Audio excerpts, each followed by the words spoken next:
Everybody for me. Yes, so this will be recorded, just to let everybody know.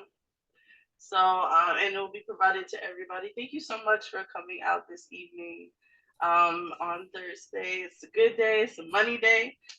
So, this is an excellent day to have this conversation where we talk about self love, self care, financial stability, literacy, and everything else like that, how it relates to relationships. So, again, I want to thank everybody for coming through. I know there'll be some people that are trickling in, and that's fine. We just ask that you please remain on mute while the speakers are going. However, during the presentations, you are more than welcome to answer any questions. You can raise your hand or you can put the question in the chat because we will be looking at the chat while it's going through so we can answer any questions therein. Also, there will be three giveaways throughout this process as well. You have to be present to win though. So I have a name generator over here. So and I have everybody's name that's in so far. So we'll be giving out giveaways throughout the event as well. So I'm really excited again. So that's the welcome. So my name is Brittany, and I'm the founder of Reign Supreme. And I'm actually really excited about this collaboration today because I'm working with Mrs. Moore with Real Voice Talk. Earlier this year in January, I had an in person session for this exact type of workshop called the MASC, the Dom the God. This workshop basically specializes in creating a space for masculine centered women and the women that love them. Because I think it's important to provide a space where there is none, it seems to me, as far as for masculine centered women. So, in having that event or in person event in January, kind of talking to Amber, she suggested that I also do one for Pride Month because I hadn't scheduled one for Pride Month. That's how this was birthed through. This is actually the first virtual event. So, because I want to be able to provide this to people who are not just local to the Atlanta or the Chicago or the Miami area where we've been so far, but I want to be able to branch this out. So I'm really excited to collaborate with her today so we can bring this through. We have some amazing speakers that are coming through to talk to you guys about the topic at hand tonight. And again, I just want to kick it over to my co-host so she can talk a little bit about Real Voice Talk and everything. All right, thank you. Good evening, everyone. My name is Amber Moore. Some of you might even know me as Cupid. I hold a lot of titles, or I guess responsibilities in our community on different levels. With Real Boys Talk is a nonprofit organization that is for masculine identified gay females, African American, and brown. We are about health disparities and wellness. Um, One of the biggest things that we do um, every year is called LGBT Greek Weekend. It is our way of celebrating our LGBT sororities and fraternities. Also a way and a platform for Real Boys Talk to be able to talk to those that are in the masculine presenting community, let them know that continue your masculinity, you must take care of your femme body and make sure that your mental health is as strong as it possibly can be. And so we try to give as many resources and have discussions, and this is part of that. So also we have a podcast. I took a little break, bringing it back again. This right here that you all are seeing today will also be on the podcast, which is viewed on Friday, every Friday at 7 through iHeart Radio and 105.7 Phase. And I'll make sure that as we go along, I'll put those links and stuff in the chat for those who want to, you know, go check those out, as well as the LGBT Greek Weekend. We want that to be something that's for everyone to learn about what those Greek fraternities and sororities do a lot for our community. And so that also helps Real Boys Talk as well, get our message out across the country. And I'm excited about this. Please understand, I'm not gonna let Brittany not do more of this. So please let her know what you want her to do. I am definitely gonna be a big fan of hers. I want to support her in any way that I can. So I want everyone else to do the same. Thank you so much. Yes, so I'm really excited, like I said again, about this collaboration because this is very important to me for several different reasons. The reason why I created Reign Supreme is my best friend, who was masculine centered, just kind of talking to her and the different trials and tribulations that she had to deal with, both in the community and outside the community, as she maneuvered through society and space in the world. Like, there was just a lot of things that she felt like she was kind of alone on, and didn't really get the community that she was looking for.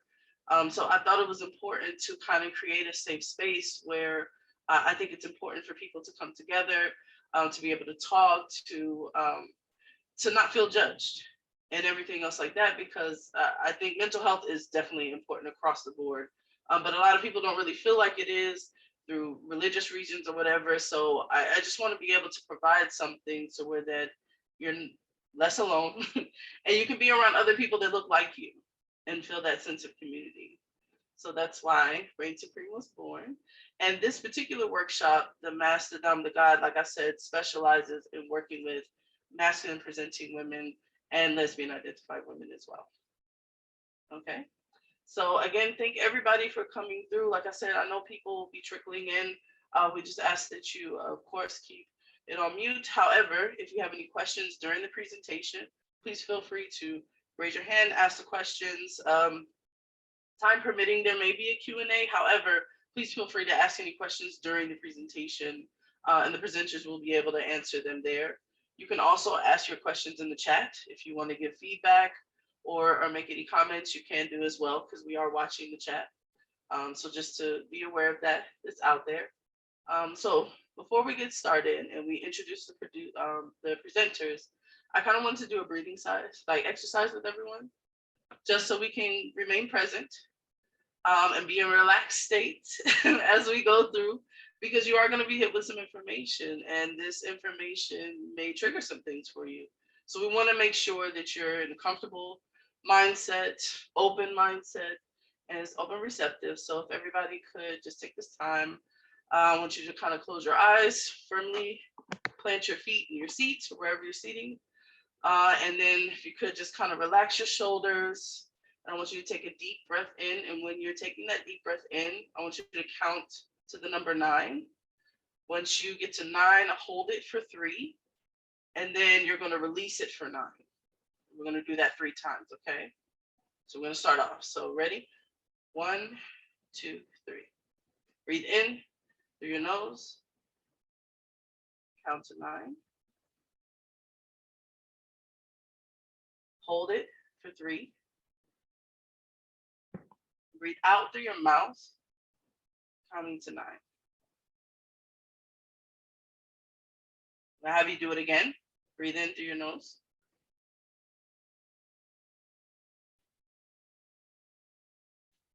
Hold it for 3. And then breathe out through your mouth for 9. All right, and this is going to be the last one. So really big, deep breath. Pull it up for in through your nose.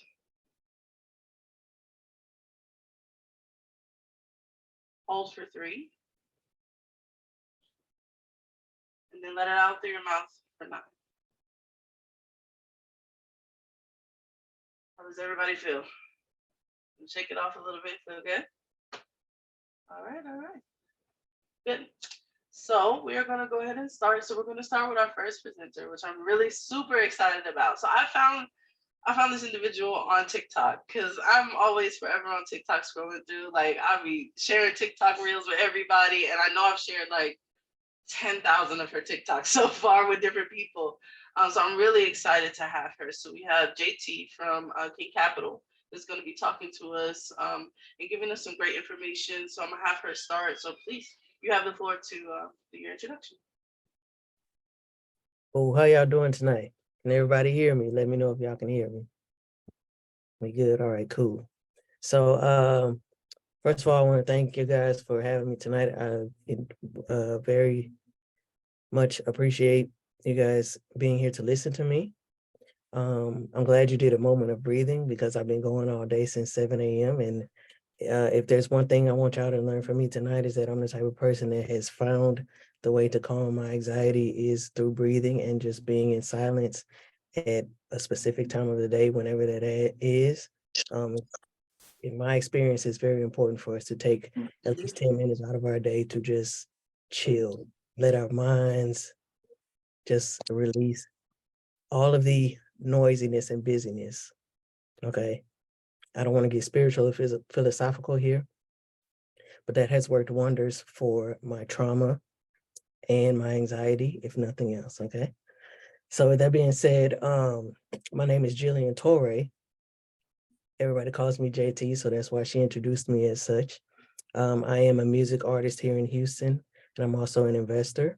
I've worked in the financial services. So when Brittany told me that she was interested in hosting a wellness event, I was like, shoot, sign me up, because people don't understand until it's too late how crucial managing money and having goals, monetary and financial goals as a couple, especially, or as a family, how important it is to plan that out together and make sure we're all on the same page. Because money is obviously a vital part of our existence. It's a very important part of what drives our decisions in life. And so how well we do that starts with how balanced we are internally, how sound we are in mind, and how we bring ourselves to a situation with that involves other people, right? So if we can't figure ourselves out financially, or calm ourselves down spiritually, or control ourselves emotionally, why would we expect that we'd be able to do that in relation to other people? Okay. So really think about that. How do I show up? Okay. How do I bring myself to my work situation? Who am I when I bring myself to my children? Who am I when I bring myself into a relationship? Okay. I have kids. So I have a 17-year-old son, and my daughter just turned 16. Okay. So if you think about, I'm assuming a lot of you guys are my age, right? We've grown up in these communities where we didn't know. Okay, we didn't know. I'm gonna just leave it right there. We didn't know. We didn't know how to act. We didn't know how to control ourselves. We didn't know how to manage money. And so a lot of us end up poor, or we've watched our family struggle with money. We watched our parents struggle with money. So what else can I bring to my children as an example for how to have a sound mind around money? My children watch me every day relate to the women I date, relate to my bank account. What's my relationship with money? When I go to work, I manage a lot of people in the businesses that I work with, okay? And I run my own businesses, so I have some of my own employees. If I come to a problematic situation with at not my best, which is confused in my mind and frustrated, and any little thing could set me off. If I show up as that, guess what? I'm being that example for my kids. I'm being that example for my employees, okay? As a leader, I feel like if you're on this call right now, hands down, you consider yourself to be a leader. And leadership starts with leading myself first, and then being the example for those around me. Can we all agree on that? If I'm wrong, let me know, okay? One thing about me, when I do speeches, I like to give feedback. So at any point in time, y'all ask questions, type it in, or unmute yourself if you need to, because I want to make sure that through this process, I do share things that are pertinent to you guys, and make sure that I do bring the value that you're seeking. I don't want to just be the person to just tell you. Like, yes, I want to bring my perspective, but at any point in time, if you guys have a perspective, it would definitely help me flow this in a manner to where it helps you guys, benefits you guys the most. So let me rewind, because I'm pretty sure it's 6:54. I probably should have started my speech at 7. I'm assuming that the first part of this was supposed to be like my introduction. So I'm kind of like getting off, but I feel y'all's energy right now. I feel what y'all trying to do. So yeah. So let me rewind a little bit. I told you guys I'm a music artist and an investor. I've been doing music for about 11. So I've got like 12, almost 12 albums out on iTunes and all the streaming platforms, right? So I originally started music as a child, more as a release, okay? So like I was going through a lot of stuff, and music was just my way to release all that, right? But as I got older, I realized how much of an investment music can be for me, okay? So there's pretty much two types of people. There's the person that goes to work and gets paid by the hour. And then there's the other person who may have a job and gets paid by the hour, but this other person knows how to benefit financially through assets. Does everyone know what I mean when I say an asset? Is there anyone here that does not know what an asset is? All right, I don't see anybody in the chat, so I'm assuming you all guys understand what I mean when I say asset. So when I write a song and I release it into the public, I only have to write and record that song one time. But every time that song is played on the radio, on YouTube, on Spotify, Amazon, iTunes, whatever, I get paid from that song whether I wake up or sleep all day. So contrast that to me going to work where I only get paid when I'm at work. So if my schedule is from 3 to 9, I'm only getting paid when I'm at work 3 to 9. But I use music as a tool, as an asset, as an investment to get paid for the rest of my life, whether I decide I want to get up and go to work or not. So it's a part, music is an asset in my financial portfolio that my children will be able to eat off of. Who thinks YouTube isn't going to be around when my kids are 35, 40 years old? Who thinks that Spotify and Amazon, Apple Music isn't going to be around, right? Yeah, it's probably going to be around. People will be listening to music till the end of time. Okay. So that was that has been my mindset as I have gotten older.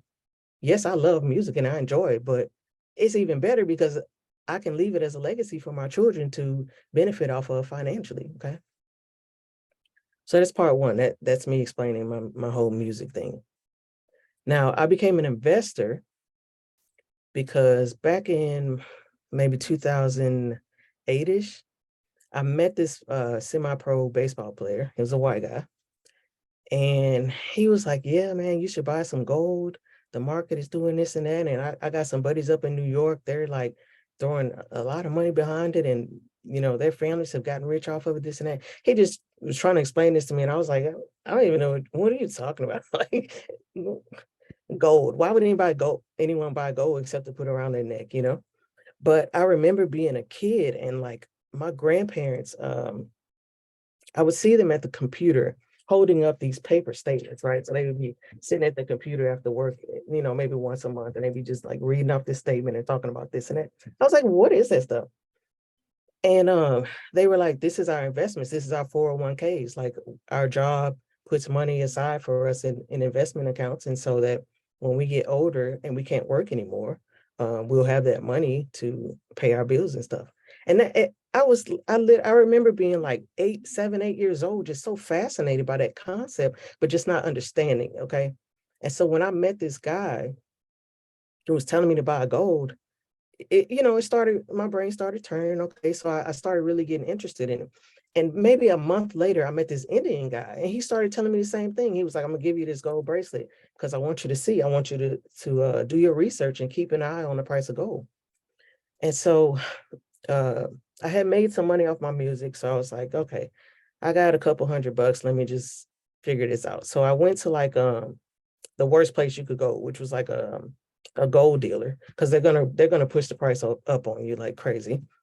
Because obviously they know that I don't know what I should be paying for it, right? So long story short, I bought about $1,200 worth of gold in 2009-ish, and I sold it in 2011. And I don't know how much I made. I know it was a couple thousand, but I made enough to start my clothing line to accent my music. And I was like, bro, this is the easiest money I ever made. Why didn't anyone ever tell me about this? I bought an asset. I put it in my safe in my closet and slept on it for maybe 2.5 years. It would have taken me a whole month to make that much money working at my job. And I went to sleep for 2.5 years and made enough to start my clothing line. Okay. So I am a big preacher of understanding how, yes, it's great to have a job. It's nothing wrong with having a job. Do what you love, but learn to put some of that money aside in some kind of avenue that is making you money while you sleep, so that if you ever need it for an emergency, it's there and you didn't have to break it back for it. If you want to retire early or just take a vacation for a couple months, you got it. If you want to plan a big wedding or do something special for your spouse, you got that extra money that you didn't even have to labor for. I don't know if you guys know who Warren Buffett is, but he's one of the most successful investors in the world. And he always says, people stay poor because they don't learn how to make money while they sleep. You cannot be rich until you understand the concept of making money while you sleep. Okay. So my goal here today is to help you guys start brainstorming some ways you can start to set those things up for yourself. And as the leader of yourself and your household, starting to set those things up for yourself so that when you're ready to bring another person into your life, whether that be in a relationship or friends or having kids or whatever, you've got this wealth of knowledge that everyone around you don't even know exists. Y'all cool with that? Can I get some thumbs up in the chat or something? Let me know y'all like fired up, man. Give me some thumbs up. Give me some, there you go. Give me some love, something. Something. Let me know y'all awake. All right. So who is that? Oh, real time Amber. Okay, okay. Who is that? MJZ. Who is that? Ace. Appreciate y'all. Thumbs up. Let's go. Stephanie, let's go. All right. So I just told y'all about 2 assets that I was into. I also have a book on Amazon. It's called The Billionaire Tomboy. I'll find the link in a little bit and put it in there. But I wrote it back in 2013, and it was basically a compilation of things that I would, like some advice that I would share with some younger stud brothers of mine. If I had to start life over, the book is a compilation of some advice and ideas that I would share with some of my younger stud brothers to help them mitigate some of the risks that I took in life and not make some of the mistakes that I took in life. Okay, so that is on Amazon. It's called The Billionaire Tomboy. Back then I was a DJ, so the author's name on the book is Shawty the Damn DJ. And I think at the bottom of the cover, they do have my real name, which is Jillian Knighton. So if you go on Amazon and you just search The Billionaire Tomboy book, you will be able to find it. So that was my first book, and that is yet another asset that I can make money off of as I sleep. And also my children can eat off of it, you know, when I'm gone. But what's more important is the information in the book that my kids will be able to live off of. You feel me? Like, it's cool that my kids gonna be able to get a check, but golly, if I would have had a mentor growing up that could, you know, someone that close to me, it's Tomboy with the I, Tomboi. Brittany, thank you. Thank you for putting that in there. But just imagine like being able to write a book and leave a book for your nephews, nieces, your kids, or whoever to be able to read as they're getting older, you know, and experiencing things in life. They can open up this book and be like, yo, my auntie, man, she was talking about some real stuff, man. Like, yeah, help. Thank you for saving me the trouble. You know what I'm saying? So anyway, long story short, that's the main reason I wrote that book. Number 1, as another asset for income. And number 2, as a way to just leave some of my life experience and advice behind for anyone willing to listen, okay? Now, my second book that I am in the process of writing, for now, I think I'm gonna title it The Kings of Leisure. Kings with a Q, so Q-I-N-G. And the name of my finance company is called King Capital, Q-I-N-G. Okay, so King, I'm sure we as masculine lesbians, we know what that means. Okay, so we understand the internal balance of the feminine and masculine, the king and queen that we juggle on a daily basis. Okay, so that's where the name comes from. So yeah, I feel like the direction that the book is going is how everything in life is really related, and things that you learn in one area can be applicable to so many other areas of your life. Okay, so if I'm good with managing my finances, I'm probably pretty good with managing employees. I'm probably good at managing my kids, because a lot of the same, what I've noticed in life is that a lot of the same challenges that we face are so intertwined, okay? And so for me, the book is just kind of intertwining my experience to where if you're working on one area of yourself, it's able to help you improve in other areas. So like me going to the gym. I go to the gym with my kids. Mainly my son works out with me. He's, 17, looks like a big stud. He just got them genetics and he got all of the testosterone. He ain't had no kids like me, so he don't have to worry about his belly. You know what I'm saying? Like, so anyway, I got a brain fart. Where was I going with that? Every time I talk about my kids, I love them so much. I lose my mind. I'm so proud of them. But anyway, what was I talking about, Brittany? I'm sorry. You were talking about how basically financial literacy and everything kind of helps in other areas of life. Yeah. How, getting on track with one can help with everything else and how it's intertwined. So what I was saying was I go to the gym and I mainly work out with my son. And just the strength, the mental barriers that we have to break to lift heavier every time we go into the gym. Like we have to challenge ourselves. So like today we were doing this deadlift exercise for your back. And I kept adding weight. I was like, come on, son, let's try, as long as we don't hurt ourselves, we good. We can keep adding weight. And he got to this weight where he couldn't get it up. And so I was like, okay, stand to the side. I'm gonna show you how to do the move properly so you don't hurt yourself. And he couldn't get it up. And so I was like, okay, I'm gonna help you. Because I know that if I can help you to lift this weight up at least once, next week, you're gonna come in here and it's not gonna be a barrier in your mind. The only reason you can't, I can look at your structure because I have the experience in the gym and as a trainer, and I went through the National Academy of Sports Medicine and I have other licenses, okay, anatomy license things. I know what your body can do, so I wouldn't give you something you couldn't handle. But I know you can't do this right now because you mentally have not, you're not there yet. So I'm saying that to say, what the gym working out consistently has helped me in so many other areas, because me forcing myself to be consistent in the gym and self-correcting myself and challenging myself and holding myself accountable. What other areas of life does that apply to? Obviously, that can apply to how I do my job at work. That can apply to me being consistent with the women I date, showing up for them. That applies to my kids, being a consistent example of making my bed, cleaning my room, doing the laundry, keeping the kitchen clean, keeping the dishes clean, brushing my teeth twice a day. Like, small things. Let me relate this back to why I'm talking about it. This is the book that I'm writing right now.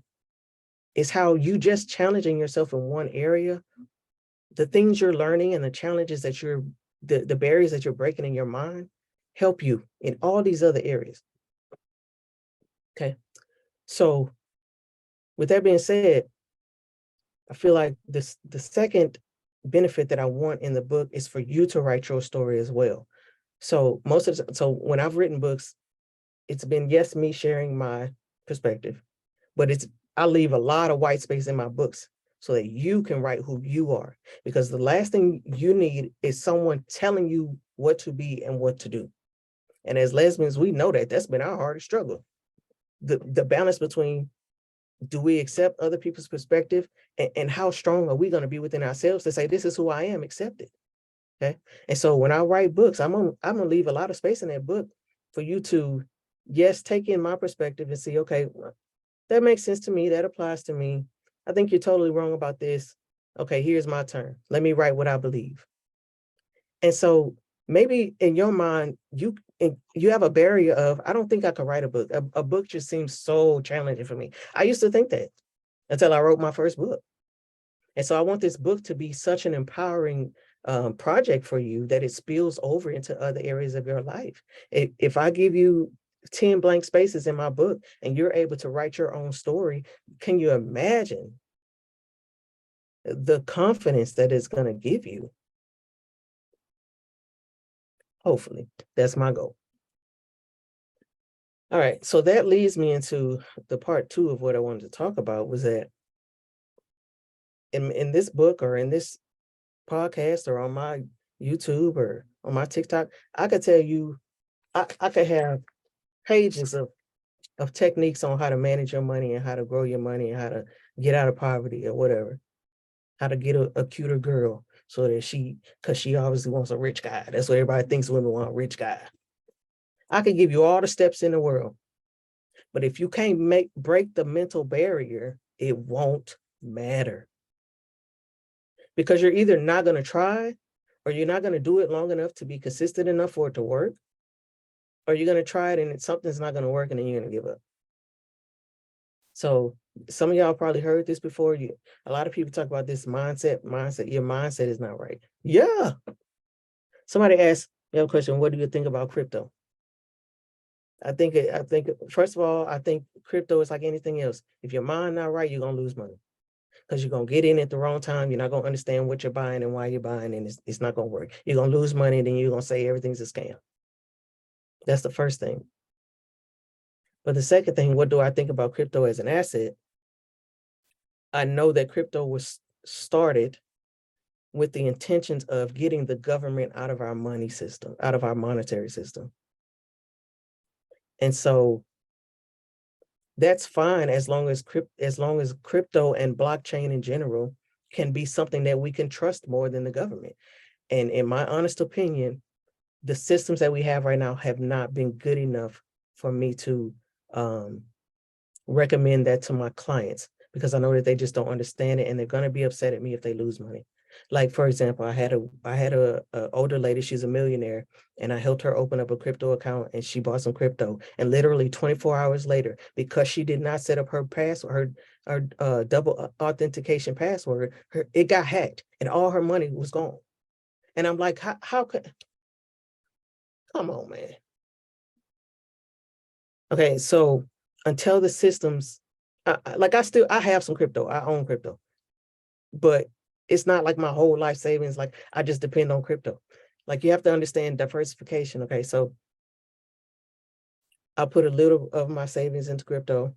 If it works, cool. If not, I won't put in more than I'm willing to lose. So if you put $100 into crypto and you're scared of losing it because your rent's gonna be due, leave it alone. Don't even mess with it.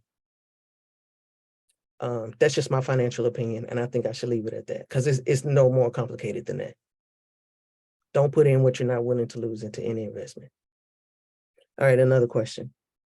Consistency is definitely key. I began years ago writing a book, but it's not titled, but I have it. Due to inconsistencies, I have not finished it. Who's that, Percy? I hope I'm saying your name right. Yeah, Percy. Just get it done, man. If you need permission, everybody raise your hand, say, Percy, get it done. Give him a high five. Say, get it done. You know what I'm saying? Like, just get it done, man. Get it done. Let's see.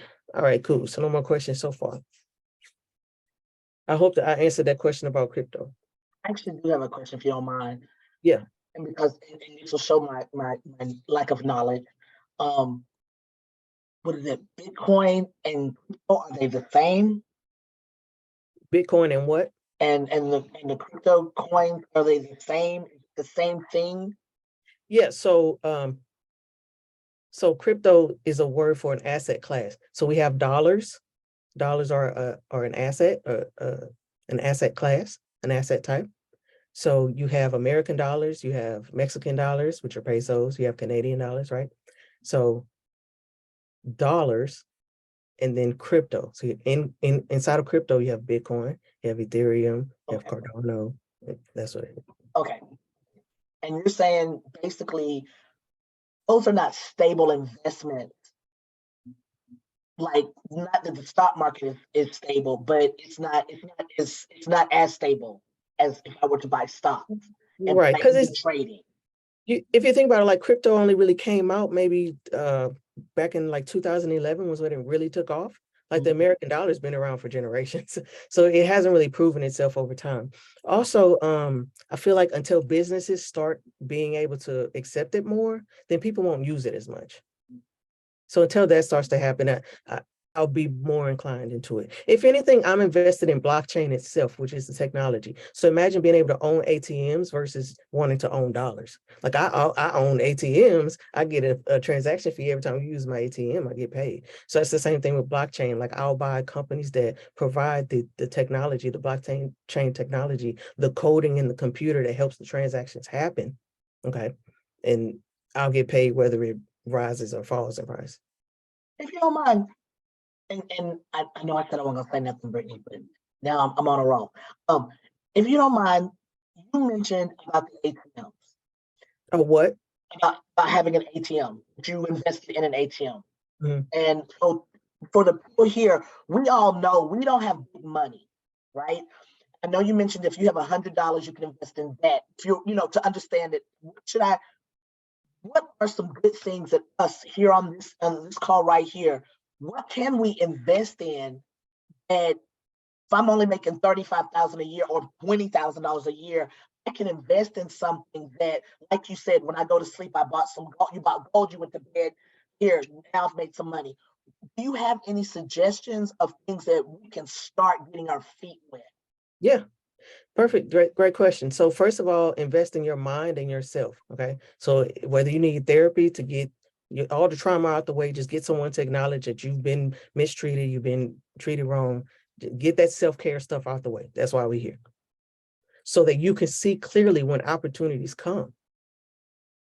Like, I could explain crypto to you all day, but if the things I start to explain to you, you just can't wrap your mind around it, because I've never seen anyone that looks like me be successful and do it, or because my parents always been broke. So what, like, maybe you're not telling this to yourself, but your subconscious mind is telling this to you every day. That's why you haven't figured out what to do. And so hopefully things like this will start to open up your mind so that when you get off this call, what I've just done is planted a seed. Now you know buzzwords to go get more information on. And now once your mind is open, then you can start to listen to videos that maybe you heard a year ago about crypto and it just went over your head. But now, because you've invested in your mindset, you watch that same video a year later, now you know exactly what to do for yourself. So that's the number one. The second thing is I would do is invest in my skills. So like, I've spent the last 3 years just figuring out how can I make more money in the jobs and in the assets that I have. I don't necessarily need to even expand into anything else, because let's say I'm a manager right now, I'm basically a consultant for some companies. Okay. So maybe last year I charged $6,000 for 90 days. How can I invest in that $6,000 in myself so that in a couple of months I can actually charge $10,000 for the same work? Because I can do it better now. You see what I'm saying? So that's the second thing I would tell you guys to do, is to figure out how you can invest in yourself and your skills to be able to increase your income so that when the opportunities come, you can invest. 3 years ago, Bitcoin was a great investment. Today, maybe not so much, but eventually it will be. And do you have enough money to be prepared when that opportunity comes?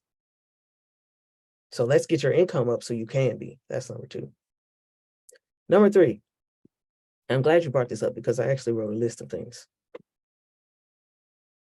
Like, especially you guys in couples, you really want to make sure that you have a financial safety net, like the stability. Before you even think about investing, you have to be stable. You have to have like a couple months of your bills paid up in front. Like, I can't sleep at night if my bills aren't paid at least 3 months in advance. I can't sleep at night if I don't have at least 3 months in savings of bills in case COVID happens again, or in case something happens with the clients I have, or something, whatever, like, or the internet goes down and I can't make money off of music. Like, you got, like, that's a part of mental health to me. I really hope y'all get that. Like, that's why a lot of relationships end, because you haven't before you got in that relationship, you was already screwing up your money. You just brought the same problem to your relationship. Now y'all both two screwed up people with no money. Like, come on, let's get that together first. 3 months of savings, 3 months of extra bills in case your car get towed or your tooth need to be pulled, whatever. Okay. Start working on your credit. Call your creditors up and be like, hey, look, take $500 today or leave it. Put it on my credit. I don't care. I'm not paying you that. I'm not paying you more than what you did. Come on. You let me loan $1,000 and you want to charge me $2,300 in interest. Okay. Learn to get on the phone and negotiate for yourself. Negotiate your payments, negotiate your interest rates so that you're not throwing money down the drain. You can actually say, look, I got a plan for working on my credit, and I'm gonna pay extra towards this, and I'm gonna put this in savings, And so by next year, I got at least a 700 credit score, so that next time I need to go to the bank and borrow some money, I'm not borrowing it at some outrageous price. Let's start there. Black people, lesbians. Okay. And I don't mean to like sound harsh, these are just things that we weren't taught. So once you got that all together, I would say invest in some life insurance, or like pay for your burial plots up front or something, especially people with kids like me. Who's gonna take care of your kids if you're not there? Why should it be someone else's financial burden because you didn't leave something for them to bury you and take care of your kids so everyone can grieve for at least a couple months before they have to go back to work? When I was in financial services, that was one of the first things I did for all my clients. Let's sit down, let's write out, how much do you make every month? How much can you save? What are your goals? What do you want out of life? How can we protect you? You have to protect yourself first. And in doing that, you're going to learn how to protect your assets. You're going to spot the opportunity for the investments.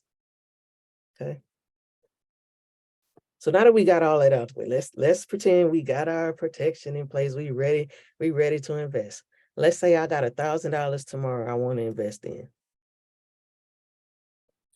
If you were my client, or if I was myself starting over, do not take this as financial advice. Let me disclaimer that right now. This is not financial advice. This is just what I would do based on the research that I have conducted and the experience that I have had in the financial industry.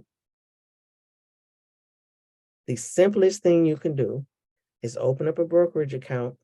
No, before we do that, before we talk about stocks, let's talk about interest-bearing savings accounts. So let me just type this in here.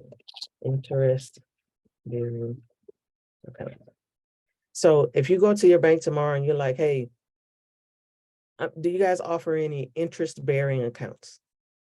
So they're either going to be like, yes, we pay interest on our checking accounts, or we pay interest on our savings account. So when you get your paycheck next week, you got two options. You can sit it in the bank and watch it drain away. Or you can put it in an account that actually pays you for your money sitting there. And that's what an interest bearing, okay? So interest paying or interest, I don't know what the word is right now, but when you're paying interest on your car, you're paying your car note, you're paying off the car balance, but you're also paying them extra money in interest. Why not be the person who has your money in an interest-bearing account that's actually paying you money for sitting your money there? That's one of the easiest investments you can make.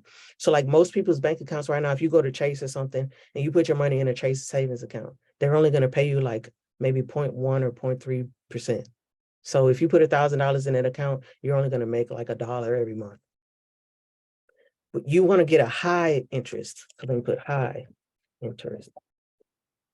So like one of my highest interest savings account is called Marcus by Goldman Sachs. It's a Marcus app that I have on my iPhone. And they pay 4.15%. So if I've got 5,000 in that account, I'm making 200 a year just to sit my money there and sleep on it. Start thinking about it like that. Like that's why I do music. That's why I've explained to you I do books, because I want my money sitting in places that's going to pay me whether I'm awake or not. And so an interest-bearing saving account is one of the simplest ways you can start to do that. So let's think about this. That's why people put their money in the stock market. The stock market is just a bank for rich people to put their money and receive interest. Okay, so one of Sam Walton's daughters, so Sam Walton is the founder of Walmart. One of his daughters is the richest people on the Forbes list because all she got to do is put $22 million into some kind of SPY index. And off that $22 million, she can make $2 million just sleeping every couple months because her money is just sitting there earning interest year after year after year, month after month after month, because she has so much money, she can make that much money. Okay. So maybe you don't have $22 million, but if you've got $100, you can start to put in this account every month. Think about how it's going to grow over time if you don't touch it. And the more money The more money you start to make from your job or your income or whatever, the more money you can start putting into this account, the faster it grows. What kind of account did you say? I What? typed it in there. It's called a high interest bearing savings account. No, the one you just said, something index? Oh, so the SPY. So that I'm going to get to that in just a second. Okay. So y'all want to know exactly what stock to invest in. That's what we're getting at here. Okay. So I have to explain to you. I know I'm finna run out of time, so let me just do this real quickly. Does everyone know what the SPY is? So SPY or the Dow Jones. Everybody know what the Dow Jones is, right? Okay. So the Dow is just it is a stock. Okay. Without being too technical about this, I've never had to explain this. It is like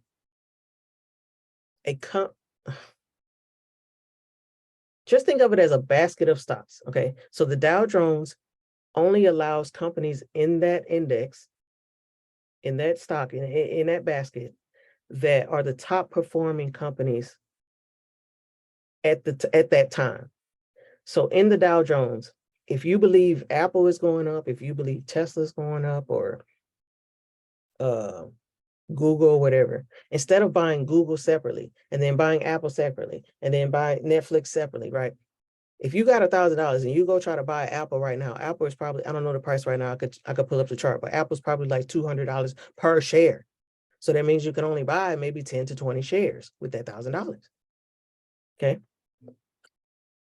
Instead of doing that, you can buy the basket of stocks by buying the Dow Jones ticker. Can you share my screen right quick? Let me just show y'all how to look up a stock price. Can I share the screen? That's what I need to do? Yeah, you can share the screen down at the bottom. Just click on share screen and it should allow you. Everybody, if you want to kind of widen it so you can just see her screen, you can change your view at the top right hand corner to show speaker only. And then that way you'll be able to see her screen better. I pressed share screen. It says host disabled participant screen sharing. Oh, okay. So you might have to, Amber, you might have to activate it for us. Someone just asked about money market accounts. Money market accounts are very expensive and they only pay you about 3%. So normally they have a minimum of $5,000. Go for it if you want to, but I know I can get 4.5% return on my investment as opposed to 3%. Try sharing now. I'm sharing now. To try. Yeah, so try sharing. So do y'all see my stock chart right here? No, we're Not still. yet, but I did open it up so you can share. Oh, I see. Okay, desktop. I was just saying open system print allowed. Yes. Sorry, I never had to do this.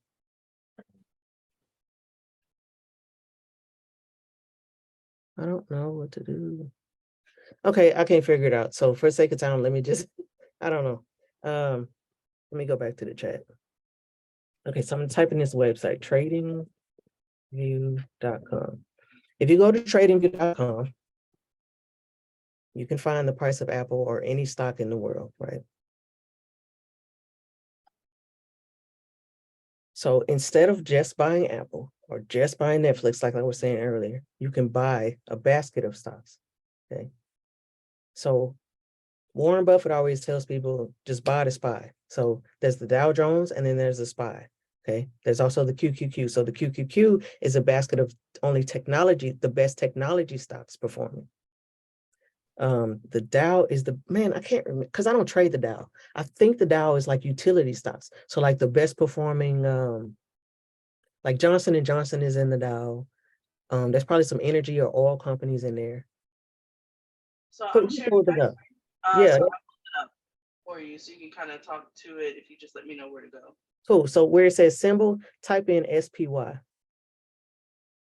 In the where the hourglass, the magnifying glass is, yeah, SPY. So you see how it says Spider 500? So the SPY, that's what people always talk about on the news, the SPY.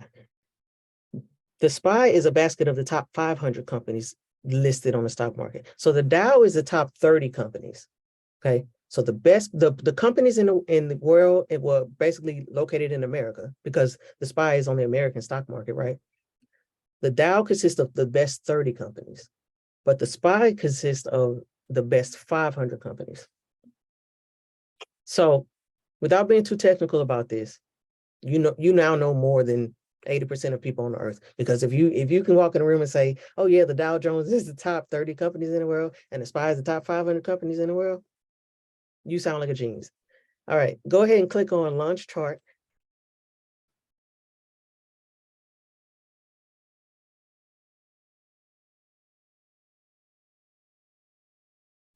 So right now, if you look to the right of your screen in green, it says 436. Yep. So if you want to buy one share of the SPY, you have to spend $436 to buy one share. That means if you only have $1,000, you can only buy 2 shares. So let's say I'm going to pull out my calculator. This is learning how to invest 101.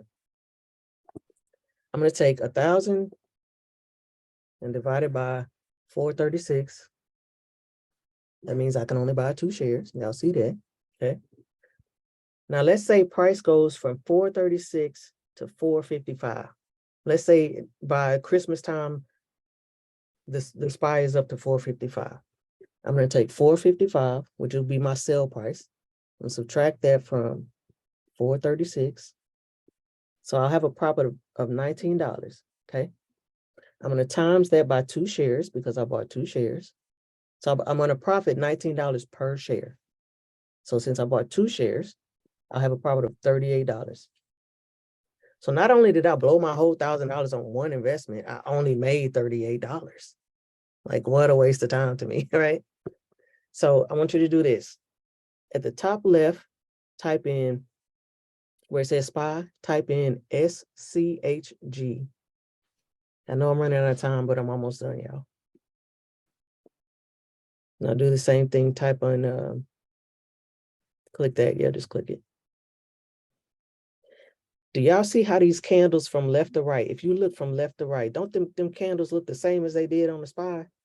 Mm-hmm.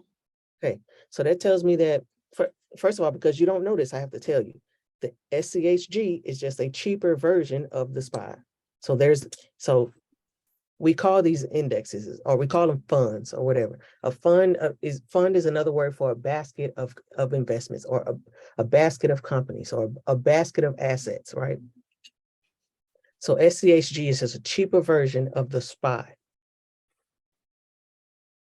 If you look to your right, what's the price of SCHG right now? It's $398. $73.98. So I'm going to take my same $1,000 and divide that by 73.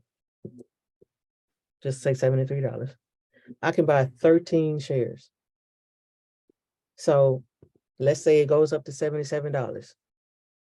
We're going to take 77 minus 73. That's $4 times our 13 shares. We made twice as much in profit, right? Because we were able to buy more shares. So I know that $52 still sounds like a small amount of money, but think about this long term. Some, like my millionaire friends, I can tell them to go buy SPY because they can afford 1,000 shares of the SPY. But someone who only has a couple hundred to put aside a month, don't it make more sense for you to buy a cheaper version of the same stock that's moving in the same direction? Mm-hmm. That makes sense? So I just told y'all the secret that companies charge for what I just told y'all.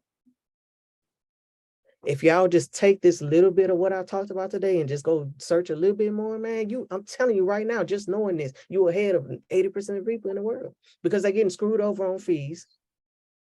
They buying stocks that are twice as expensive when if the broker just did a little bit of, if the financial planner just did a little bit of extra homework, they could find cheaper options. That's why I'm not for money market accounts, because they're so expensive and they don't return you a lot. You could just put your money in a savings account that gives you 4%, and then you don't have to buy something as expensive as a money market account. That makes sense. So investing is all about, like, how much can I consistently put into this asset? And then how much is it going to return me over time and how fast? I'm going to type this in right quick. As a couple, this is one of the most important things you guys can learn how to use. It's called an interest calculator. If you just go to Google and you type in interest calculator, you can play around with different numbers. You could say, hey, babe, if we start with $500 in this account, how long will it take us to get to $1 million? And what's the minimum interest rate every year we have to be able to make? Like, what's the minimum interest rate of return that we need to make to get this $500 to be $1 million? So we either need to invest more money each month, or we have to find something that gives us a bigger interest rate. This is why people keep talking about flipping houses and stuff like that's so popular right now. It's like white people have been doing that for years. Like they're not even thinking about, like they're investing in dentist office right now. And I know that because I get on meetings and calls with people worth $10 million. I know that's hard for some people to believe, but I have people in my phone right now I can call to show you how they make $10 million. They're not doing things that people are doing right now because we just now catching up. And the best way for us to catch up faster is to invest in our skills and our knowledge so that when the investments opportunities arise, we know how to grasp it. And we're not just following the crowd. We don't need to be following white people. We need to be figuring it out on our fucking own. And we can't do that if we don't come together mentally and work our shit out. I'm so sorry. I'm passionate. I'm yelling and I'm cussing, but like, damn, I'm sick of this shit. High fives to you. High five. All right. So I think I said enough. Y'all be blessed. I really appreciate this opportunity. Thank you so much for sharing with us. Everybody, does anybody have any questions or anything? We still got a few more minutes. Like 4 or 5. Yeah, about 4 more minutes. If anybody has any questions or anything. This is Linda. I need contact info. Yes. So yeah, I was gonna have you do that. So anybody who wants to contact Jillian or want to potentially become a client and she can work with, please let them know where they can find you. The fastest way to reach me is just on Instagram. Send me a message on Instagram. But I'm everywhere. Like my I got a YouTube, I got a TikTok and all that. But social media does drive me crazy. If you want to just reach out to me, just send me a message on a DM on Instagram and I'll get back to you. That's the fastest way. Okay. On Instagram. I don't have Instagram. I have the ticket. You have a website?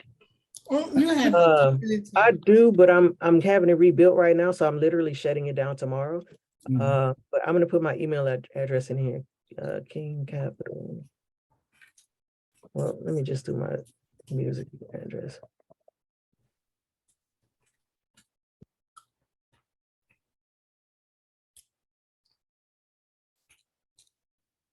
Like, one thing about me, like I like to do business with people in person. So if you send me an email, we're gonna start talking over the phone because I ain't gonna be doing this email back and forth and all these trying to impress people with websites and all that. I ain't got time for that. And just send me a message and we'll get it going. Okay, because I have a 401k that I want to roll over into an IRA, and I'm getting ready to retire early and start getting my Social Security retirement. Yeah, that's what I want to do. Yeah, so I mean, a lot of planners like shit on 401ks, but it's like, if that's all you know, like ain't nothing wrong with that. You're getting free money. Your boss is matching you and it's getting invested. Like, come on. No, I want to roll it over because I'm no longer working at that company and it's Yeah. just sitting in Fidelity, and I wanted to roll it over to an IRA so I can have more control. Yeah, make sure you have someone that can help you decide if you need to get a Roth or a regular, because you're going to be taxed differently when you pull it out for sure. Right. Mm-hmm. Okay. We'll talk. Yeah, good luck with it. Mm-hmm. All right, so thank you again for sharing with us. You're gonna stay on. I want to give everybody like maybe like 10 minutes if you want to get up and kind of stretch a little bit, get you some water because water is important. And I'm gonna play some music and then we'll come right back. And then we'll have our favorite gay aunties come and talk to y'all about self-care routines and everything. I'm really excited too. So yeah, we'll be right back in say about 5-10 minutes. You put our picture thing up, like picture me. or whatever. She's got to give me control. No, I'll get you. yeah, when you make it still, you're not on here.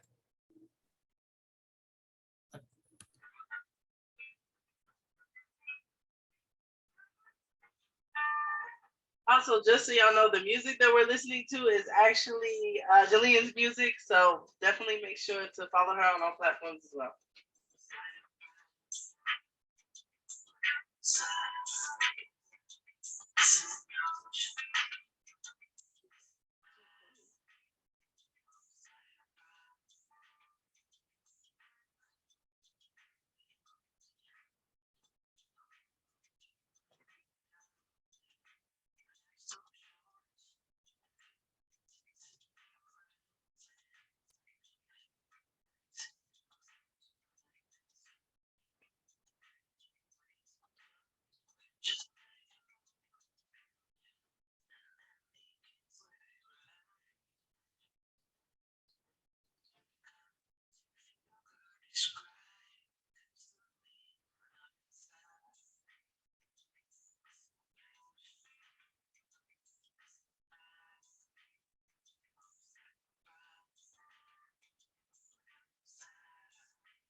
everybody. I know that seemed like a very short 10 minutes. But I wanted to kind of get back started and everything else like that. So while we're waiting on Badori and Linda to come back with us, I wanted to talk again. So we do have some giveaways that we're doing. So I'm really excited about these giveaways. So let me just kind of tell you a little bit about what comes with the giveaway. So because we're doing virtual, and I usually with these events and workshops, I usually have like a kit that I give to everybody, something really personal that you get to keep with some information as well as personal items for yourself. So since we're all virtually, I wanted to do some giveaways for a self-care kit because it's kind of like the basis of what we're talking about this evening is self-care, be it through financial literacy and financial stability, as well as interpersonal relationships and everything. So a couple of things that are in the kit. So there is a self-care kit that kind of tackles total mind, body, and spirit. So we were donated some kind of like some body scrubs and body butters from Kyor Beauty. And you'll be able to pick the fragrance that you like if you're selected as a winner. So we have that going in there. We also have a self-care journal where you'll be able to jot down some things. There's some writing prompts in there to kind of take care of the mind, as well as you'll get a stack of affirmation cards with confirmations. So something for you to keep with that. And then for the spirit aspect of it, you will get a pendant. It's kind of like a copper wrapped pendant. I have one on my neck here. There's some other ones here. You'll get that with a Palo Santo stick, something to kind of cleanse your spirit in the area, as well as a mirror for yourself. And then also what you'll get, which is I'm really excited about, is a Reiki energy session from our upcoming speaker, who is amazing. Her sessions are awesome. And those sessions can be done either locally here in Atlanta, so you can make an appointment with her and be in person, or even if you are here in Atlanta but want to do it virtually, she can do it as well, virtually. So if you win, you're not local to the Atlanta area, you can still utilize this as well. So I got this up here because I did a random name generator just so that it's not on me. So whoever wins, it's up to the universe at this point. So I'm gonna go ahead and choose our first winner and see who we got. There'll be 3 of these. So this is just the first one. So we'll see who wins first. So it looks like Cognizant is our first winner. So excited about that. So before you leave today, I just need to get your email, if you could put it in the chat. That way I can reach out to you and I'll be able to mail you, send you in the mail your actual, or if you're local to Atlanta, I could meet you somewhere and bring you your materials and then also to provide that information. So they'll do that one. So Cognizant, you're the first one. And then I'm gonna go ahead and we're gonna wait to the end to do the last 2. But I wanted to go ahead and do this while we were waiting. So if you're ready, Badori and Linda, we can move on to the next if you're okay.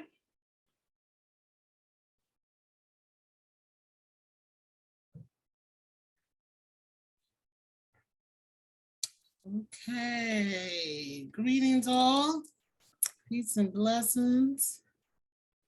All right, waiting for the slides to come up. Hold on just a moment. Okay, it's on speaker.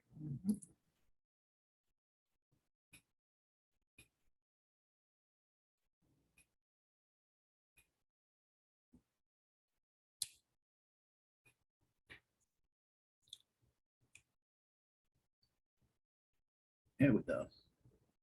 Okay. All right. Okay. Can everybody hear me? You hear me? Okay. Wonderful. Thank you so much, Brittany, for having us here. We are excited, just like our last one we had. We were totally excited. It was a great session, and so I know this one will be as well. So, so just quick introduction. I'm Badori Oyana. I am a spiritual advisor, I'm a Reiki master teacher, ordained metaphysical minister. I am a holistic esthetician, so I do quite a bit.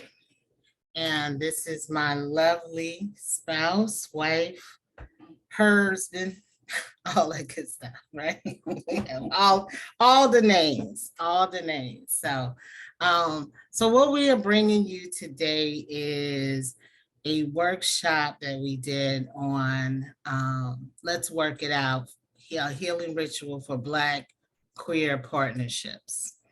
And so we're going to begin with talking about being in partnerships together. So, like the queer community doesn't really have a lot of role models to be able to, look at and to be able to, distinguish what kind of, relationship or, how we are supposed to go about relationship. A lot of times there's a lot of roles, different roles, and people have, their expectations of different things. But in this particular workshop, we talk about emotional health. We speak on healthy boundaries in a relationship and, how to navigate when you need to be heard, but also need to make sure that you are feeling and are, what can I say, compassionate and hearing your partner's heart, basically, okay? We are not mental health professionals, although when I sit down with somebody and I'm having a spiritual session with them, I tell them that mental health is important, especially around behaviors that involve trauma. Okay, so a lot of our behaviors are sometimes behaviors that have been groomed, things that we've been groomed to believe, and things that we are, just things that we need to unlearn. Okay, so Linda and I, we called her Ayla Omi, and I actually have been together for almost 14 years. 14 years, 14 fast years. It seems like it's been so quick. And we decided that when we got together, we were going to take this journey together of healing. That we did a lot of work outside our relationship on ourselves, and then when we got together, we had an opportunity to experience all the things that we said we didn't want and the things that came up for us and the things that we really desired. Okay, so there's things that you want, and then there's things that you truly, your heart desires. Okay, so this is a little short introduction of Let's Work It Out. So thank you. I am not technically inclined at all, so y'all just bear with me, okay? So in relationships, it's expected that there are going to be disagreements, difference of opinion, even some, just old-fashioned, straight out arguments, okay?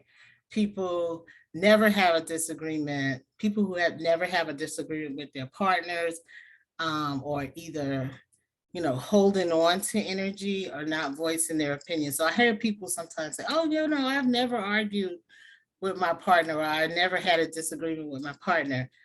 And immediately I begin to think, so like, which one has decided to swallow everything and allow, the other partner to really just take over or not to voice their opinion? So I'm, from that point, I realized that we're dealing with the throat chakra, not being able to truly speak your truth. Okay, because it's important for both partners to be able to sit and to hear, as well as be able to voice their opinions with each other, their opinions, their boundaries, their dreams, everything that, the reason why you actually decided to commit to each other. Okay, so making sure that you are holding space for your partner is very important. So, um, you know, think about that. If you're suppressing opinions, emotions, your choices, those are some things that you really need to allow yourself to be heard. In Reiki sessions, I often feel the energy of people who are holding back or suppressing some things within their aura, which is within their energy. And those things actually show up in the process, in the sessions. Okay. And so, I'll say to somebody, your third eye is not open, right? Which is your intuition, which is connected to your intuition. Your third eye is not open because you've been influenced by someone that told you not to speak, or you shouldn't speak, or what you say is not important, or what you say, is not, is not viable, right? So, so that shows up in the energy in their chakra. It also shows up in their heart chakra as well, because it's someone of influence that, didn't believe them or didn't hear them out. So things that occur with us in our childhood are things that actually come up in our adulthood. Okay, lots of things come up from childhood in our adulthood, and we think, okay, this is okay. I did not learn boundaries growing up. I just knew not what not to do. Okay, got that. That was clear. But it wasn't about boundaries. And one thing that I knew was that children never had boundaries. Okay. And what I mean by that is people did not respect children. Okay. And that's a problem. That's a problem. But these new pandemic babies actually already have it set in them to say what they feel, right? So we're changing, things are changing, things are transforming. And, as adults, as walking into our eldership, into our next level of eldership, it is important that we share with those practical wisdom where they can begin to have a more rich life, right? Mental health is important to take care of the head and the behaviors, but spiritual health is important to nurture the spirit. The spirit being nurtured is extremely important. Okay, so we want to talk more about that. So when that which is suppressed becomes too much, the emotion of suppression can no longer hold it inside, and it will come out, right? Like it will come out as unprocessed thoughts, and it'll also come out as highly toxic energy as well. Okay, so it's important that, you are able to truly speak your truth. This is a time when fight or flight comes into play, because this is concerning of the emotions. It can't be processed. It can't be processed in a healthy way because it's coming up to the surface and it's been suppressed.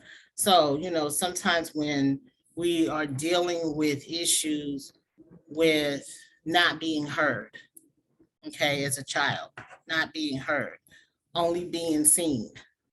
And then, you're thinking all the while that, hearing yourself, your small voice saying you're not important. What you have to say may sound dumb. There's things that we, think about in our head that we play out, in our partnerships. You be surprised how much your inner child is in your relationship, shows up in your relationship, right?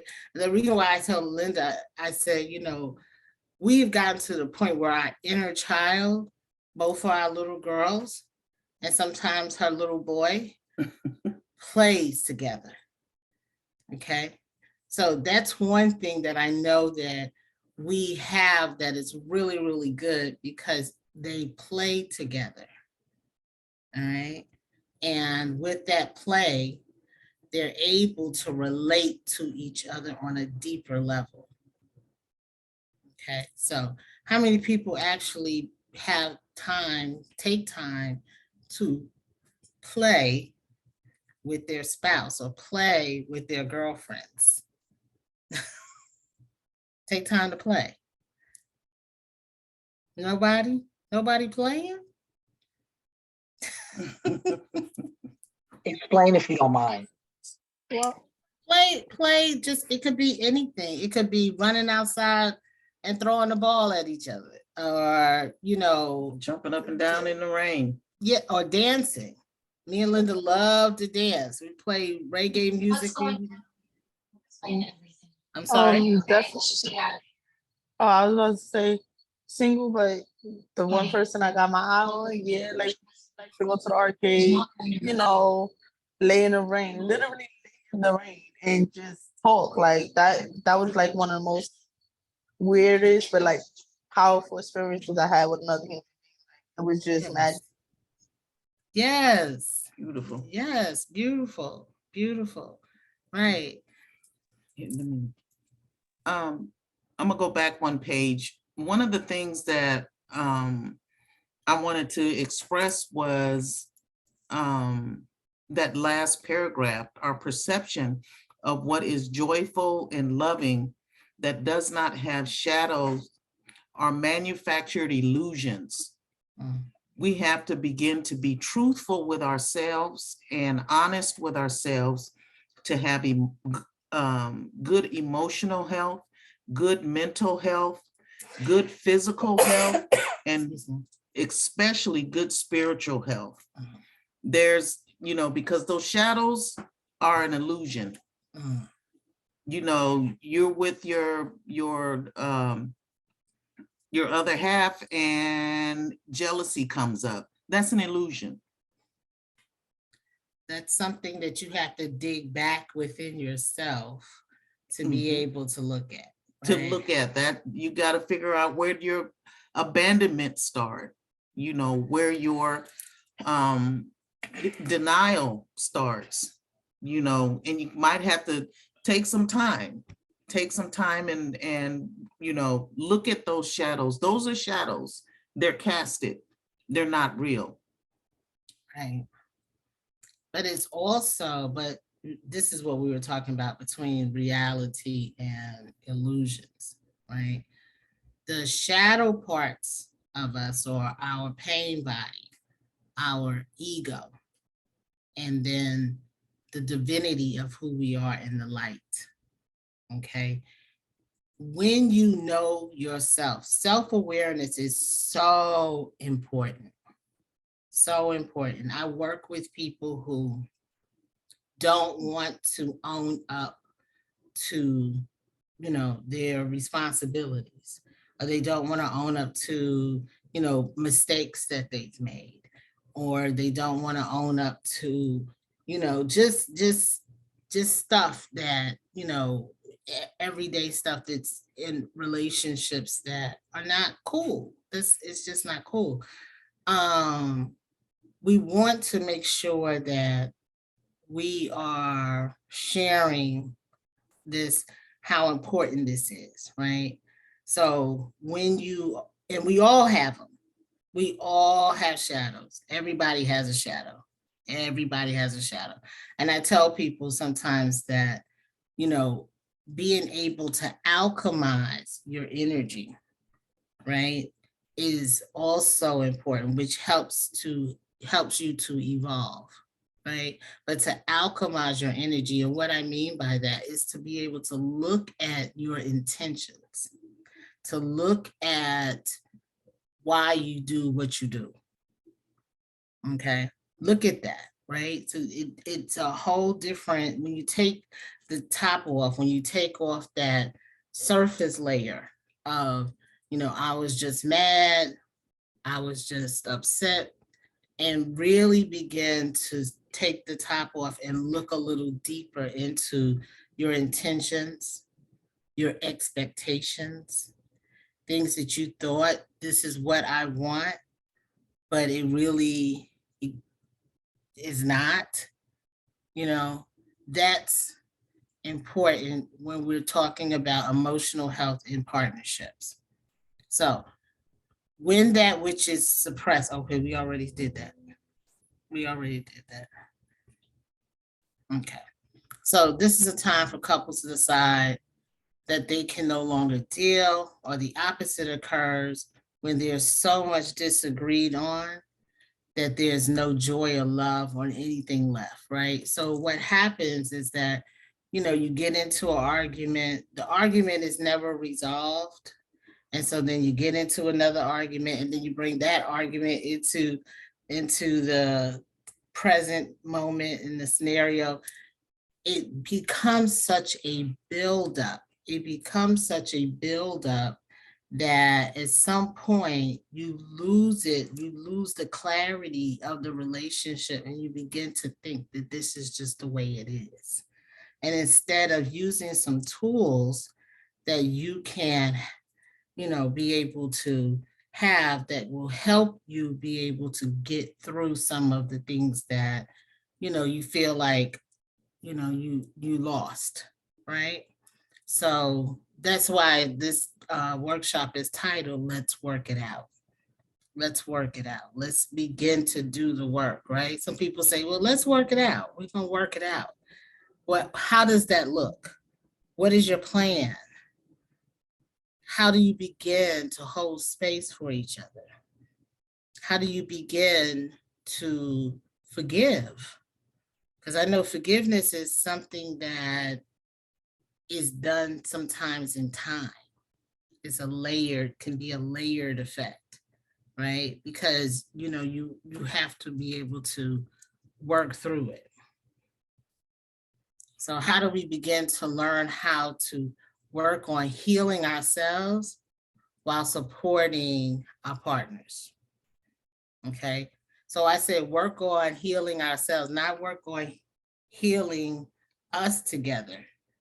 Okay, we are two individuals. So the first thing we have to learn is, how do I begin to work on healing myself? So I want to be a little transparent here. I had to work on my abandonment issues. That's an issue that I came to this world with, okay? Coming into this world, my father was never present. I have never met my father, and I just discovered some brothers and sisters I've had maybe 2 years ago. I'm 56. So I've seen brothers and sisters, and I was like, okay. So this was that's a whole nother story, but being able to work on my abandonment issues. So when Linda and I met, it was, we were totally infatuated with each other, right? Totally. And then, as we got to know each other, one of the things that I realized was that when we got into an argument or got into a disagreement, she would walk out. She would walk away. And that traumatized me again. Trigger, right? And so I said to her, when you need to process or when you need to leave, I need for you to tell me that you will be back and you're leaving to go process. Now, she didn't know about my abandonment issues. She was like, why do I have to say that? Why is that important? Like, why can't I just leave and go out the door? And I said, because I am triggered. And so one of the things that you have to do when working in your partnership is to talk about things that are triggering to you, so that this way your partner will understand, the reasons why you feel the way you feel. So that's something that we had to work on. You want to talk? And even those, even those of you that are not booed up, you these are some techniques that you can begin to practice. And healing thyself, you don't need another person. So that way, when you get into relationship, you kind of know yourself, and some of the hard times that hit will be better explained because you understand yourself and you understand your intentions within the relationships. My intention wasn't to, leave out and never come back. I just assumed if I'm going, I don't want to talk no more, and I walk out, you knew what I mean, and no, I have to be clear that I need to go process. This is a little hot conversation and we'll get back to it. I didn't even think that would need to be explained. But it did. And when she told me why, I fell in love with her all the more, because she knew herself, she knew what she needed, and she knew how to explain it to me. And that allowed me to hold space for her in the middle of a disagreement, argument, battle royale. I was able to hold space without judgment, without trying to retaliate. It was like, oh, she kind of tender. She a little tender. Anyway. So that, so because you don't know a person's full past. Okay, you don't know their full past. You don't know what they have been through, how they have been able to get through. Okay, so that was a lesson in that. One of the things that, and I think I'm gonna let you share that, which the yellow door. Okay, so Linda will share her experience of the yellow door. I was working on something on the computer for the business, and Babe was watching and she was behind me. Something happened. I deleted something by mistake or something. And she said, well, that was stupid. I went off. I got so angry. And she was kind of shocked because I had never lost it like that. And she was like, well, what is wrong with you? And I said, you called me stupid. And she said, no, I didn't call you stupid. I'm saying that was stupid, whatever happened, not you. And I was like, well, I'm the one that did it. That means you're, telling me I'm stupid. And we went back and forth for a good while. And eventually we were able to calm down long enough, and Babe held space for me and was able to walk me back to, when I was in kindergarten or the first grade or something. And my door for my classroom was yellow. And I didn't understand that, the red door was for the bad kids, the blue door was for the smart kids, and the yellow door was for the slow kids. And my mom came to get me one day, and we were walking down the hall. She was coming to pick me up from school, and we were walking down the hallway. And I said, that's my classroom, the yellow door for the slow kids. And my mother was like, shut your mouth. You are not stupid. And it kind of shook me, at that early age. So I associate certain things, that trauma with Badori's saying what was done was stupid, I guess the computer or whatever. And I took it as her calling me stupid. I went all the way back to kindergarten and was like, don't call me stupid. That was me protecting the, 6-year-old Linda, protecting myself. And that's what she, heard. And she was like, you're protecting yourself. And we talked about it for quite a while. I mean, it was one of them all-nighters, the birds were tweeting. It was a nice experience. It allowed us to be vulnerable with each other, which is creating intimacy. Intimacy is when you are vulnerable. I know that when we first get together, you want to show your best. And you want to show them, hey, look, I'm the one, I'm here for you, right? That's fine and well. But when it takes getting vulnerable with your partner in order to really be able to have real intimacy with a person, real intimacy. So because the masks come off, your representative fades. So at some point you have, What you got left? you got to take your clothes off. I know you take your clothes off, but you got to take your clothes off. Okay. So that's the journey. That's the journey. It's when you can begin to really feel like you trust someone, you begin to trust them with your energy. And that's where, we begin to really dive into having a healthy relationship.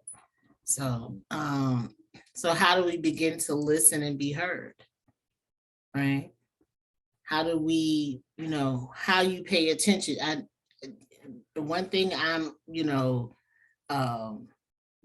I make sure of is that, she hears me and her attention is on me when I desire that attention and that level of vulnerability. And the same thing is for her. It's to sit back. Now, we done been through some knockout dragouts. Okay. We done been through some serious, and have even gotten to the point where we were half-ass playing about leaving each other. Okay, like half it, like we hadn't done that. We hadn't got to that point. We hadn't crossed that threshold. But I feel like it's because we've taken the time to really be able to, begin to know ourselves first, know who we are, what we desire, and, how we desire to be loved and how we desire to love. Okay. So, first you want to acknowledge your energy in the disagreement.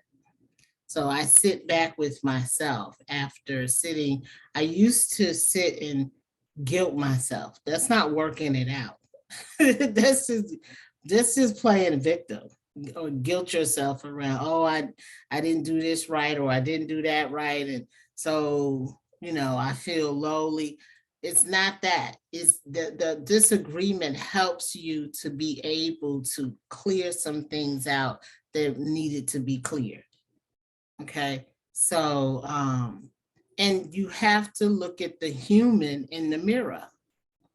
You have to look at that human in the mirror. You have to look at, what are my intentions? What are my underlying intentions with my relationship or with my partner? How do I feel about them? Okay. So one thing that I know, Linda gets on my nerves just like any other thing that goes on, right? She has, sometimes she kind of pluck my nerves. But the thing I know more than anything is that her heart is pure. Her heart is pure. And I trust that. So it takes work to get there. It takes work for us to be really, you know, look at things and to really make sure that, you know, have we talked about this or have we talked about that? You know, so we do a lot of talking. We do a lot of talking. Do we retreat, isolate, or do we force our opinions? You know, you don't want to do that with someone. I watch people all the time, and I'm just real clear about, okay, this is not going to last long, even though it seems that it's not going to last long, because people want to be heard, people want to be loved, and people want vulnerability. They want that with each other. So we must acknowledge the behaviors are present, and when the energy is not in alignment with what we truly desire. Okay, when the energy is not in alignment with what we truly desire. So you're holding on to something that happened, and that's not in alignment with what you truly desire. You truly desire to be in a healthy, loving relationship. But I'm sitting here holding a grudge with her. Okay, so there's some tools that we want to give you to begin to look at it and to begin to work it out, right? So first, creating safe space to express feelings and keeping emotional reactions in check. So safe space, safe space. Very important. Make sure that, you know, okay, is this a safe space right now? Are you able to listen? Are you able to hear me in this moment? Are we able to share? Okay, so keeping your emotional reactions in check means that, you know, it's not a good thing to just kind of fly off the handle, or, you know, your passion works two ways. Passion can be raging, or passion can be creative. Okay, you don't want that raging passion and anger and energy with it, right? What you want to do is take that and be able to dump that energy somewhere. You know, go outside. Some people say go outside and scream, or go outside and punch a punching bag, or whatever it is, right? To be able to release that energy from your body. Release that energy from your body. As much as people talk about energy, they don't realize that energy is real. It's very, very real. And so how you begin to, you know, release that energy, you can do it with meditation, okay? But you don't want to do something that you're going to regret later, okay? You don't want to do that.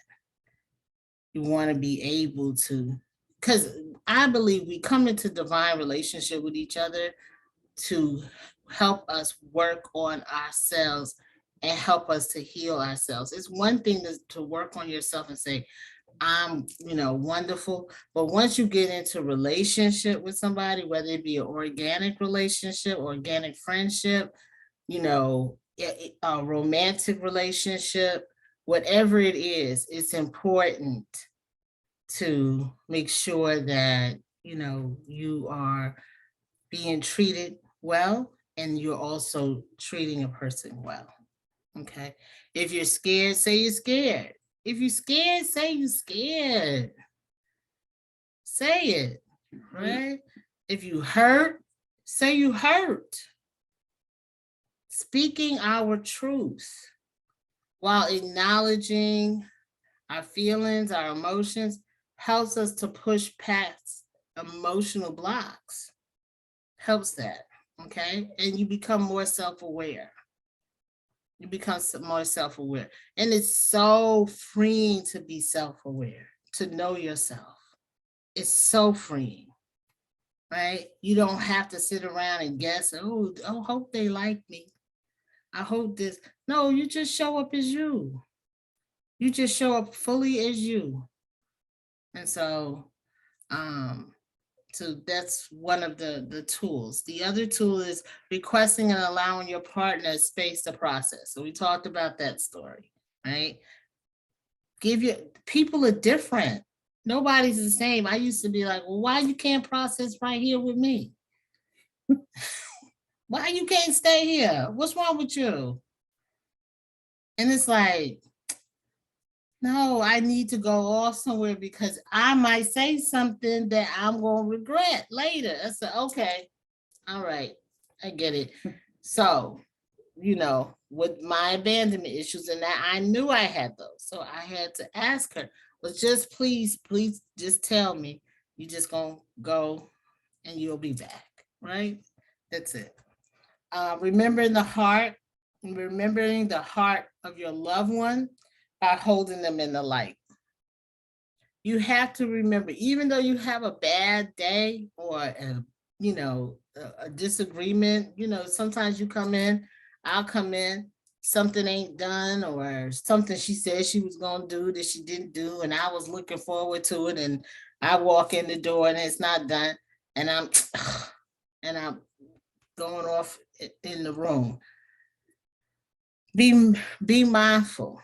I have to hold her in the light because there's so many beautiful experiences that we've had and so many beautiful things about her that I love.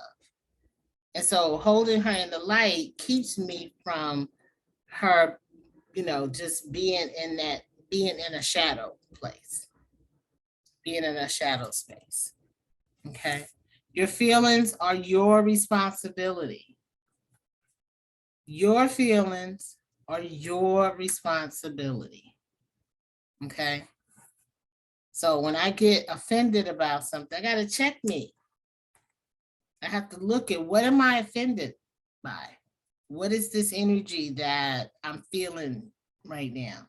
A lot of times I can link it right back to something that went on when I was a kid, or just Past relationships, right? Things that I have that I thought that I healed, because just when you think you healed, Spirit will give you an experience to show you, oh, you think that was one level, that's good. We're going to the next level now. Are you healed? Okay, so that's the next level, right? Each experience is a test, a lesson to say, are you doing the work? Are you doing the work, or you just blaming everybody and you done had 12 lovers and ain't none of them right?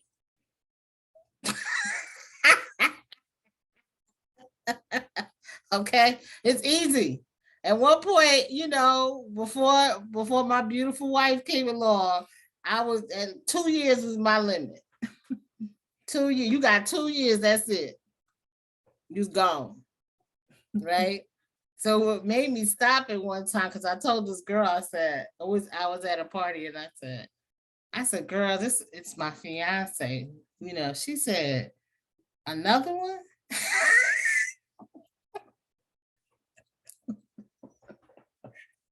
I said, oh, this is not good. Right. So you got to hear people too now, because you sometimes you think, oh, people don't pay attention. Oh, yes. Yeah, they do. Yeah, they do. Okay. And you want when you want somebody else to fix it, right? So your feelings are your responsibility, but people want somebody else to fix it. They want somebody else to fix it. And so, you got to work on that. Acknowledge and experience your behavior in a situation. Start to experience yourself. Become an observer of your own experience. Become an observer. You ever observed yourself and was like, whoa, like, my goodness. Okay. Observe yourself. Observe yourself. Be like, what was I thinking? Right. Okay. So you can read this now. I'm my glasses. Okay, never mind. So let's work it out. These are therapies and classes that we have. So how to compromise and the 3 C's. So the 3 C's are consciousness, considerate, and compassion. for it to actually work, right? So you have to be conscious, be mindful. I had to be mindful when, you know, we talk, and I'm reminded of the yellow door. I make sure that I'm not saying anything that could be offensive to her. All right. When you know the buttons to push, why you gonna push them? You know, that means you want a response, right? I know the buttons. Right? So healthy boundaries and intentional agreements. So having healthy boundaries. Sometimes boundaries have to be looked at, because sometimes, you know, depending on where you are with yourself, sometimes you have to constrict them. You know, if you're going through, let's say, grief, right? And you're in a space, sometimes your boundaries have to be constricted, which means that, you know, you may have to say, babe, just don't, you know, at this point, I don't really want to talk about a lot of things. I'm having a moment. Let me be with myself and not get offended by that.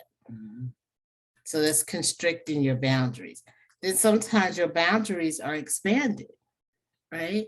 Because now you're in a level energy of trust with your partner. You trust them more, right? So you expand your boundaries with them.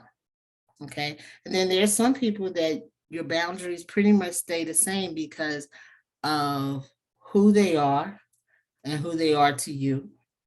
Okay. And at this point, I'm 56 and my mom is 83. So my mom is kind of going through some levels of depression and things of that sort because she can't no longer do certain things that she used to.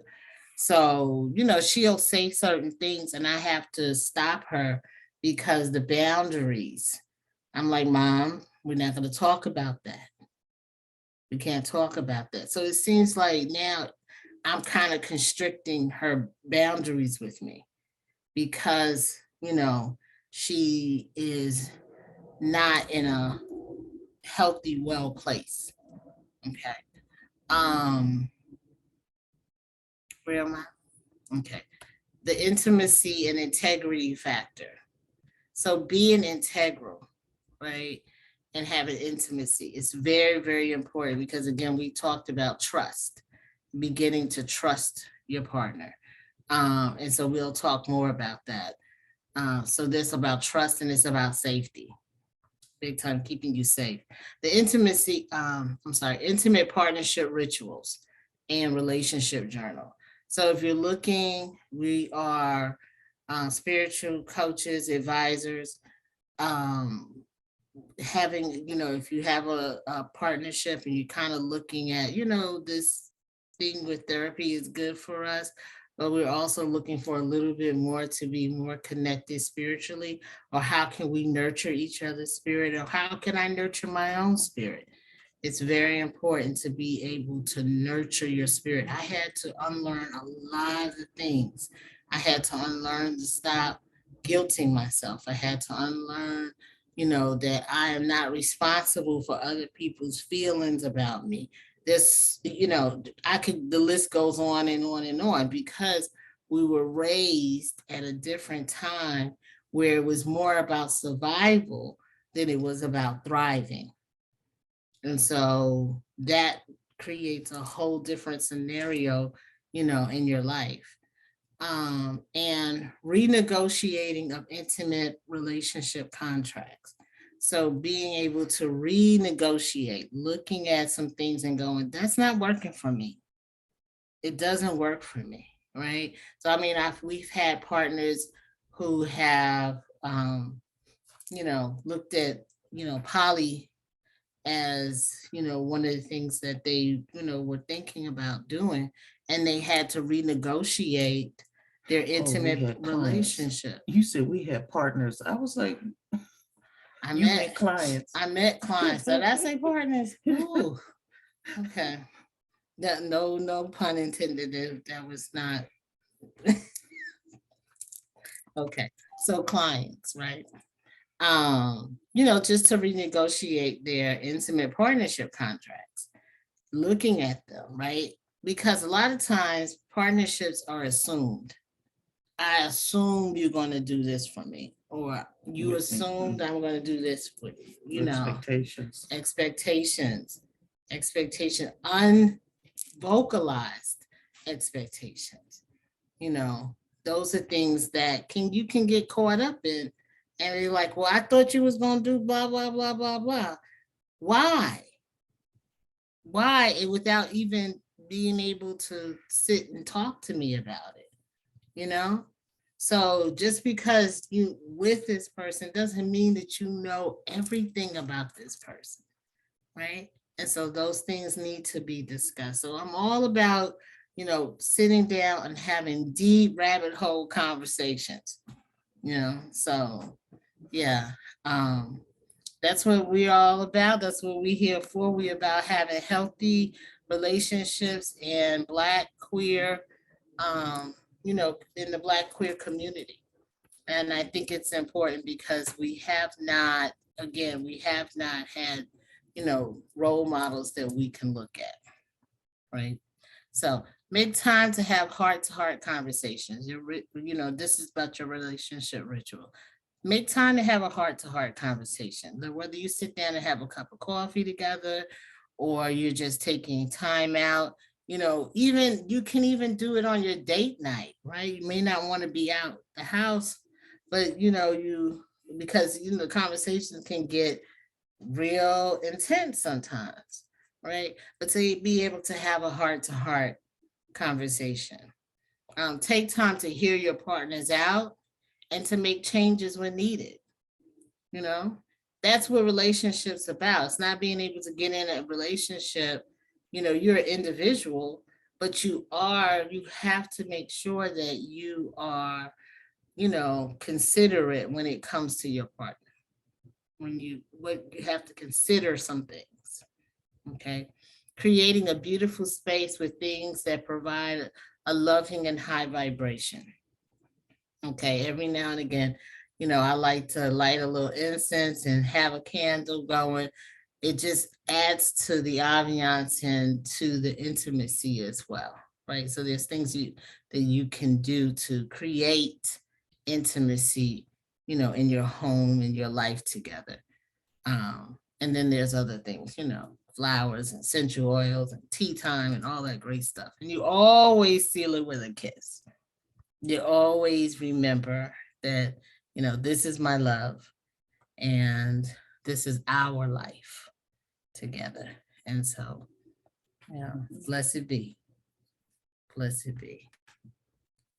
Okay, so last but not least, employ the assistance of coaches and mentors who are experienced and trained and that have your best interests at heart. Okay, so that's what we do.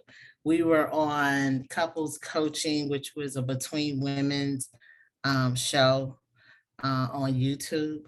I was gonna ask Michelle Daniel is the producer.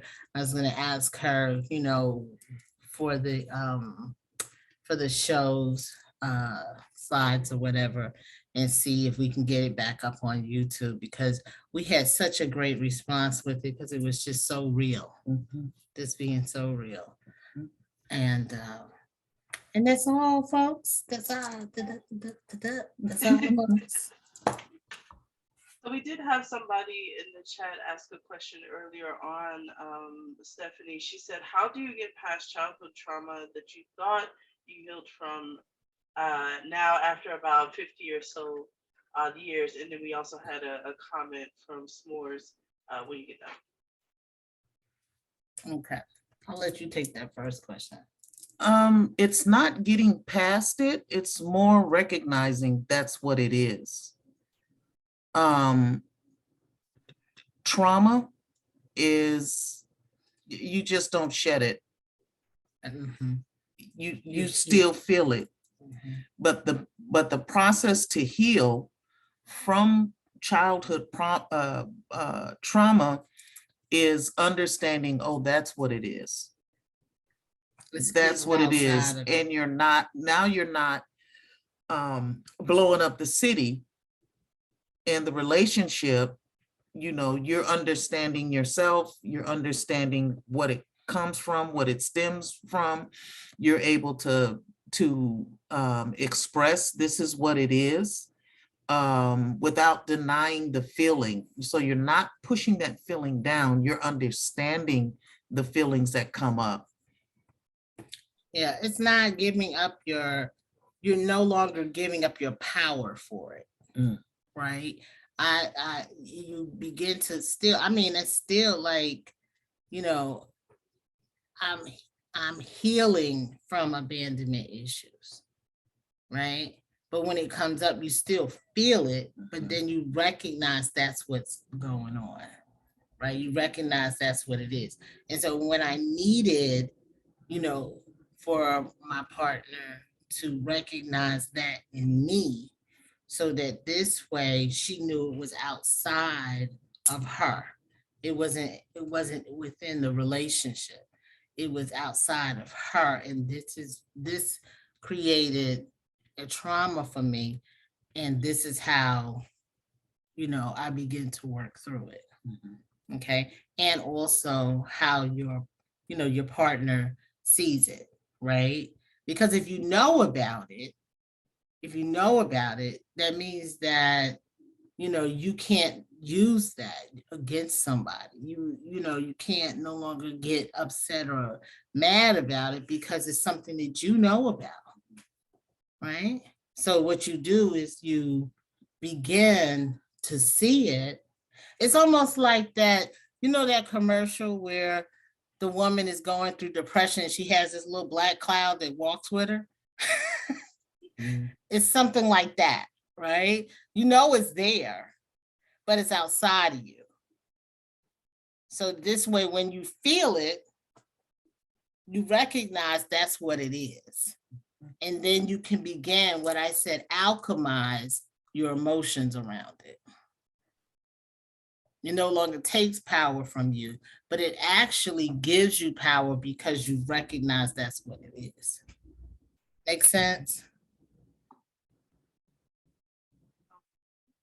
And then, S'mores had a comment she wanted to make. It says, as a person that feels like I'm stuck between generations, y'all are goals, not because of where y'all are, but just by the effort being put forth gives me hope. I work so hard to get me together. So hearing this is really a thing, helps me breathe in my decision to choose me and want someone who understands that. So when Awesome. we join, we can healthily choose ourselves and each other and build a real authentic relationship. Yes. Yes. And that's what it's all about. That's what it's all about. Because I mean, it has been, you know, years of just working on myself and working with my wife together to be able to, you know, fully get to that space of healing. Yeah. That, I mean, you're not, you, and I'm not saying you have to have a romantic relationship to get healed.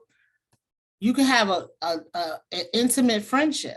Your family. You can have family. Oh my God.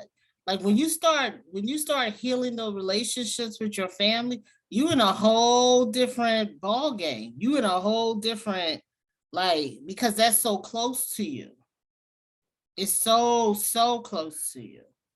Right? So you have to learn how to manage your own energy and manage that energy that comes from, you know, your family as well. Yeah, I'm working through that one right now. I'm working through that right now. Yep. Did I get all of them? I think we got, so was anybody, had any more questions? Did anybody want to come off mute really quickly? I love this. Y'all got a lot of good questions. Look, good comments up here too. Right, and definitely, so we did see where, if you could put in the chat again where people can find you in case they want to reach out to you for Sure. any of the services that you have. Okay.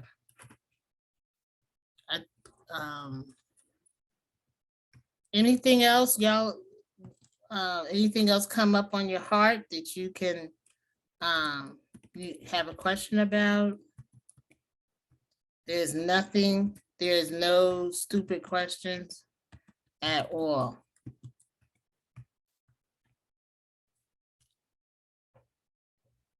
And we understand if you want to take time to process, and definitely they'll be providing, their direct contact information so you reach out. Like I said in the chat, like I've had quite a few sessions, and Midori has gathered me together a couple of times. But I mean, I gathered myself in that, and just having someone to be able to talk to. So I definitely suggest everybody reach out. I know we've gone over just a little bit, but I want to make sure that everybody has the information. Hey, Brittany, if you don't mind, right quick, I will relate what she just said to money. In my experience, this person asked, how, like, you thought you were healed from something, but it comes up again. Like she said earlier, the universe gonna always test you to see, like, you really about what you say about, right? And so every time you overcome those tests, people think that when you get rich, you stay rich forever. No, rich people's, Jeff Bezos could lose $1 million in a day, $1 billion by the end of the year. The test is, can you take what you learned from that experience and be stronger the next time and run with it? Take that negative energy that you used to feel and turn it creative. That's what you've been saying this whole time. Take that negative energy that you used to have and feeling sorry for yourself and feeling shame, and now mold that into the new person that you're becoming, and be that example for everybody around you so you can fix those relationships and move forward. Absolutely. Absolutely. I learned a lot from y'all. Thank you. Of course. So before we go, I do want to give Amber a little bit of time to talk about September and what's going on for September for Real Boys Talk, and then I'll do the giveaways, and then we'll go ahead and wrap up because I know we're a little over. Oh, thank you. Yes, I appreciate everything that you guys have brought to the table. I learned a lot. I always learn a lot from my gay auntie. Thank you guys. And now I have, look, my money friend. She's my new money friend. So definitely, I appreciate that. I appreciate everything that you've given us. I feel like you've given us a nice little starting point on a lot of things. I want everybody to understand the bottom line to everything that they brought to the table. It's about you healing and being in the right mindset. And that's important. Before you can do any of the things that these guys have actually talked about, we have to cleanse our mind, cleanse our body, cleanse everything so that we can get those things they're talking about and have those healthy relationships, healthy money relationships, all of that. So I say it's my spiel for that. September, Labor Day weekend, Atlanta Black Pride. As I mentioned, I wear a lot of hats. So as I mentioned earlier, Real Boys Talk is one of the organizers or the organizer with some partners of some other LGBT fraternities and sororities. We put together the LGBT Greek weekend. So starts on Thursday, actually starts on Friday, excuse me. Starts on Friday. There is a Greeks Walk the Runway. It's open to the public. I want you guys to be there so that you can see that you have the opportunity. If you've ever wanted to be in a fraternity or sorority, please understand it is not for everyone. If that is something that you've ever desired, there are many organizations that are non-collegiate that you can join and have that brotherhood and that sisterhood and serve your community as well.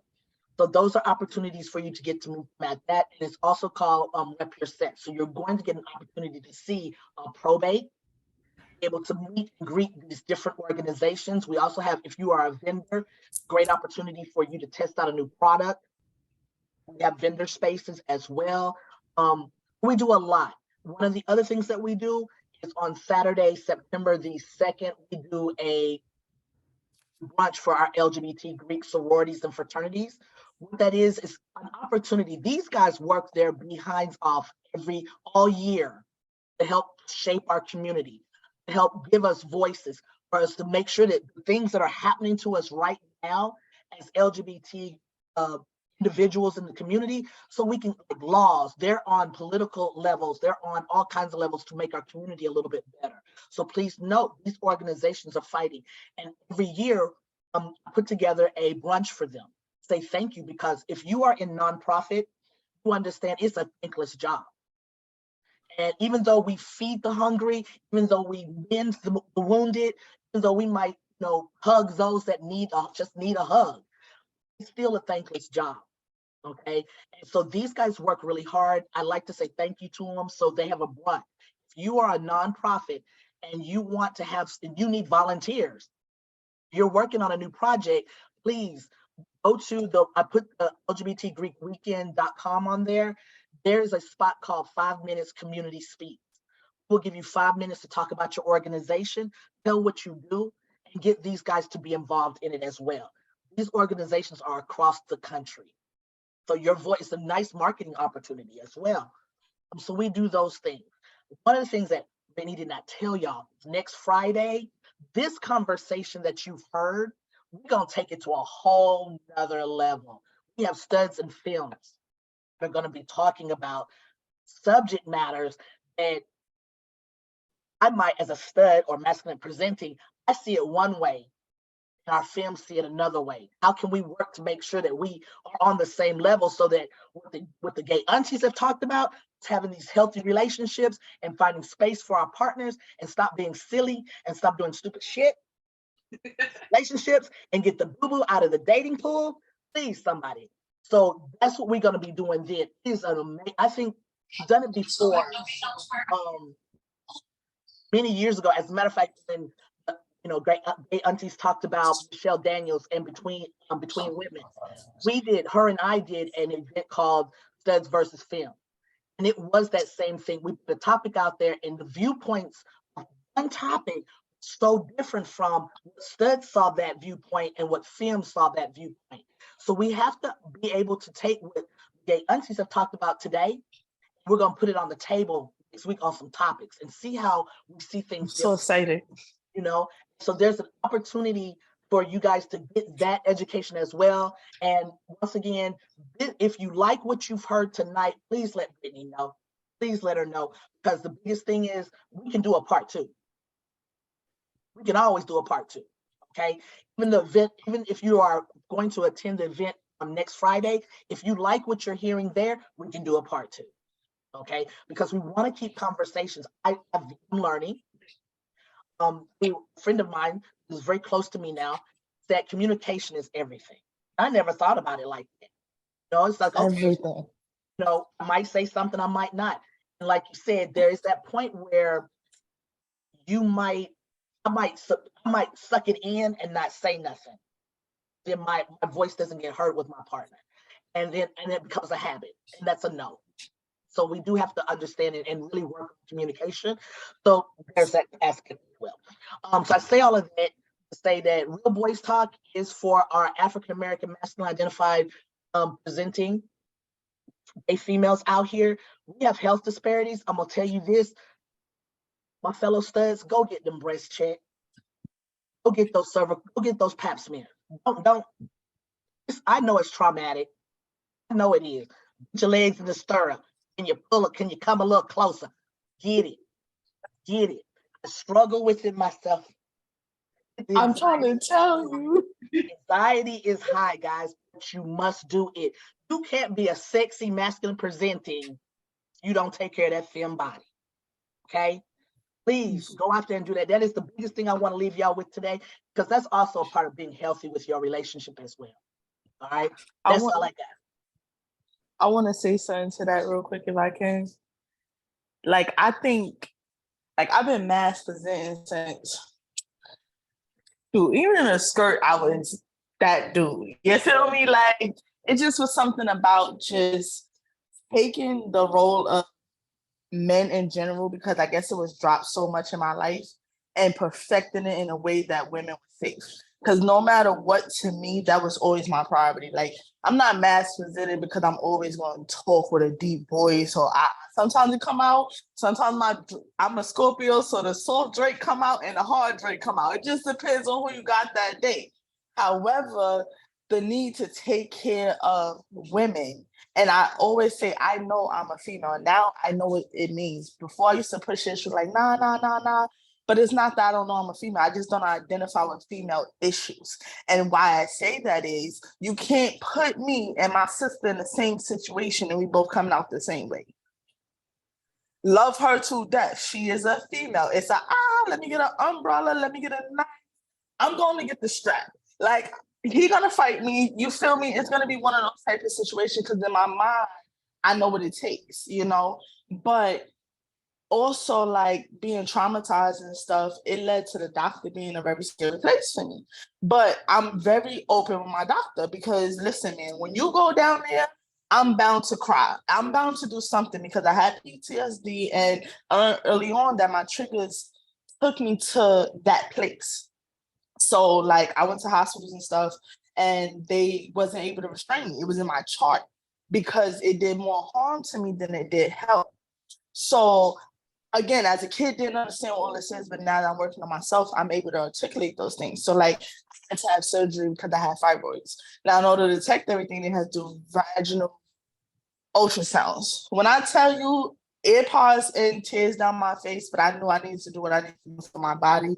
And it was just like, you know, because it's the giving up control, it's the not being able to see what's happening, it's the thought that it's in somebody else's hand. Whether I don't care, I never get a male doctor, but still, you can't have that control, you know what I mean? But I do stress the fact that it's so important, like just getting my nails and feet done, things that I didn't even consider.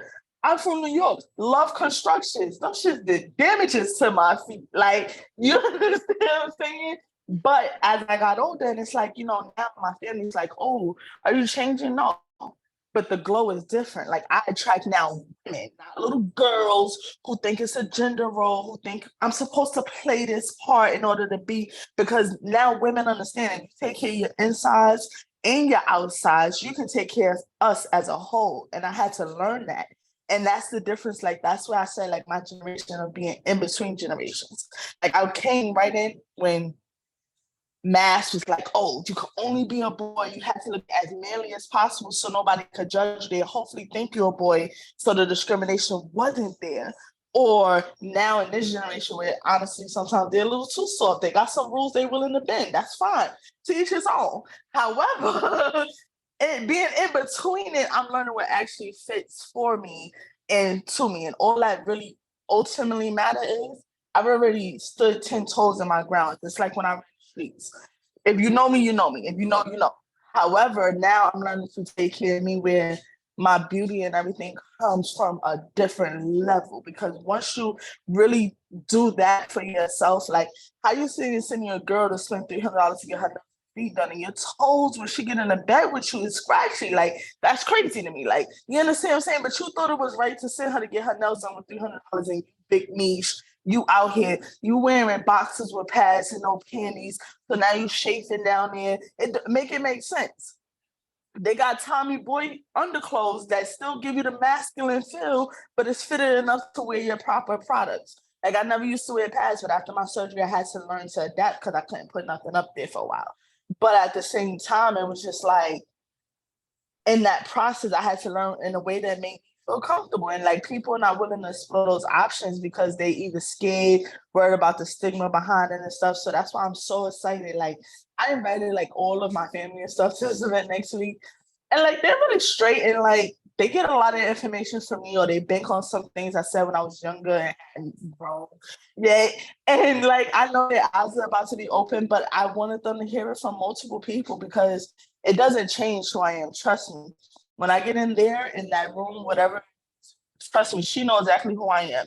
It doesn't matter. However, I know who I am in a way where now knowing who I am does not hinder me from being all I need to be in this world. So when you said that, it was exactly what hit it on the nail. Like, yes. Awesome, awesome. So thank you so much for being vulnerable and talking about that. And yes, this is actually one of the panel's members for next week. So she's gonna be on there. I'm gonna be moderating, so it's gonna be really dope. I'm gonna ask some really hard hitting questions. We definitely gonna talk about some things. And this is gonna be really good. So before I let everybody go, I want to make sure we do the giveaways and then we'll do our final goodbyes. But thank you again. And I'll definitely make sure it is a virtual event, Jay Catrice, next week. So it is another thing that you can kind of log into. It is on the 30th, so June 30th, I believe 8 o'clock is when it starts, Eastern Standard Time, I believe. You correct me on it. But I'll basically, I have everybody's email address because you got received the link for tonight. So I'll make sure to send that information to you. So keep a lookout on your emails here, probably in the next day. I'll be able to send that out tomorrow. So while I'm doing that, let me go ahead and get this name generator. So we're gonna do giveaway number 2. And actually, it looks like S'mores, you got it. So you got one of them. So thank you. See, look, that's the universe basically thanking you for being vulnerable with Yes. us. So you Look got at that. that's that. And then we're gonna start with our last one. So let's see who we got. Who we got. All right. So J.H. J. Hamilton is gonna be our third person. So everybody, I need to, if you're a winner, which we do have our results here. So we have our 3 winners here. I need you to send me your email through chat so I can get your address information if you're not local to Atlanta, or if you are local to Atlanta, I can meet you as well. So I can send that out to you. And again, so we'll have all of that given out. So I'm really excited about that. So we also have the flyer in the chat as well for next week. It's called Lavender Diaries, versus Femmes. So again, I just want to thank our speakers so much. Thank you so much for coming through and sharing your time with us, kind of talking to us, giving those pearls of wisdom. I encourage everybody that is in here to make sure that you follow them on all their platforms and reach out to them, because definitely way more information can be given. And yes, please, any feedback you have about tonight and what we're doing, I'm taking all of that because I really want to make sure that this type of thing is accessible to everybody. So if you enjoyed this, tell your friends, the people that missed out on it. We're going to definitely do more of these. So I just want to thank everybody again for coming out tonight. I know we kind of went over a little bit, but I think it was important. Thank you again. Good. It was wonderful, Brittany. We enjoyed it as always. Thank you so much. Thank you for being a representative in the community because it's important. So thank you. Blessings. Thank you so much. Everybody have a great evening. Drink your water before you go to bed. Make sure, set your intentions, be present tonight. Decompress and everything. Have an excellent evening, and I will be reaching out to the winners and everybody else within the next day. Have a great night, everyone.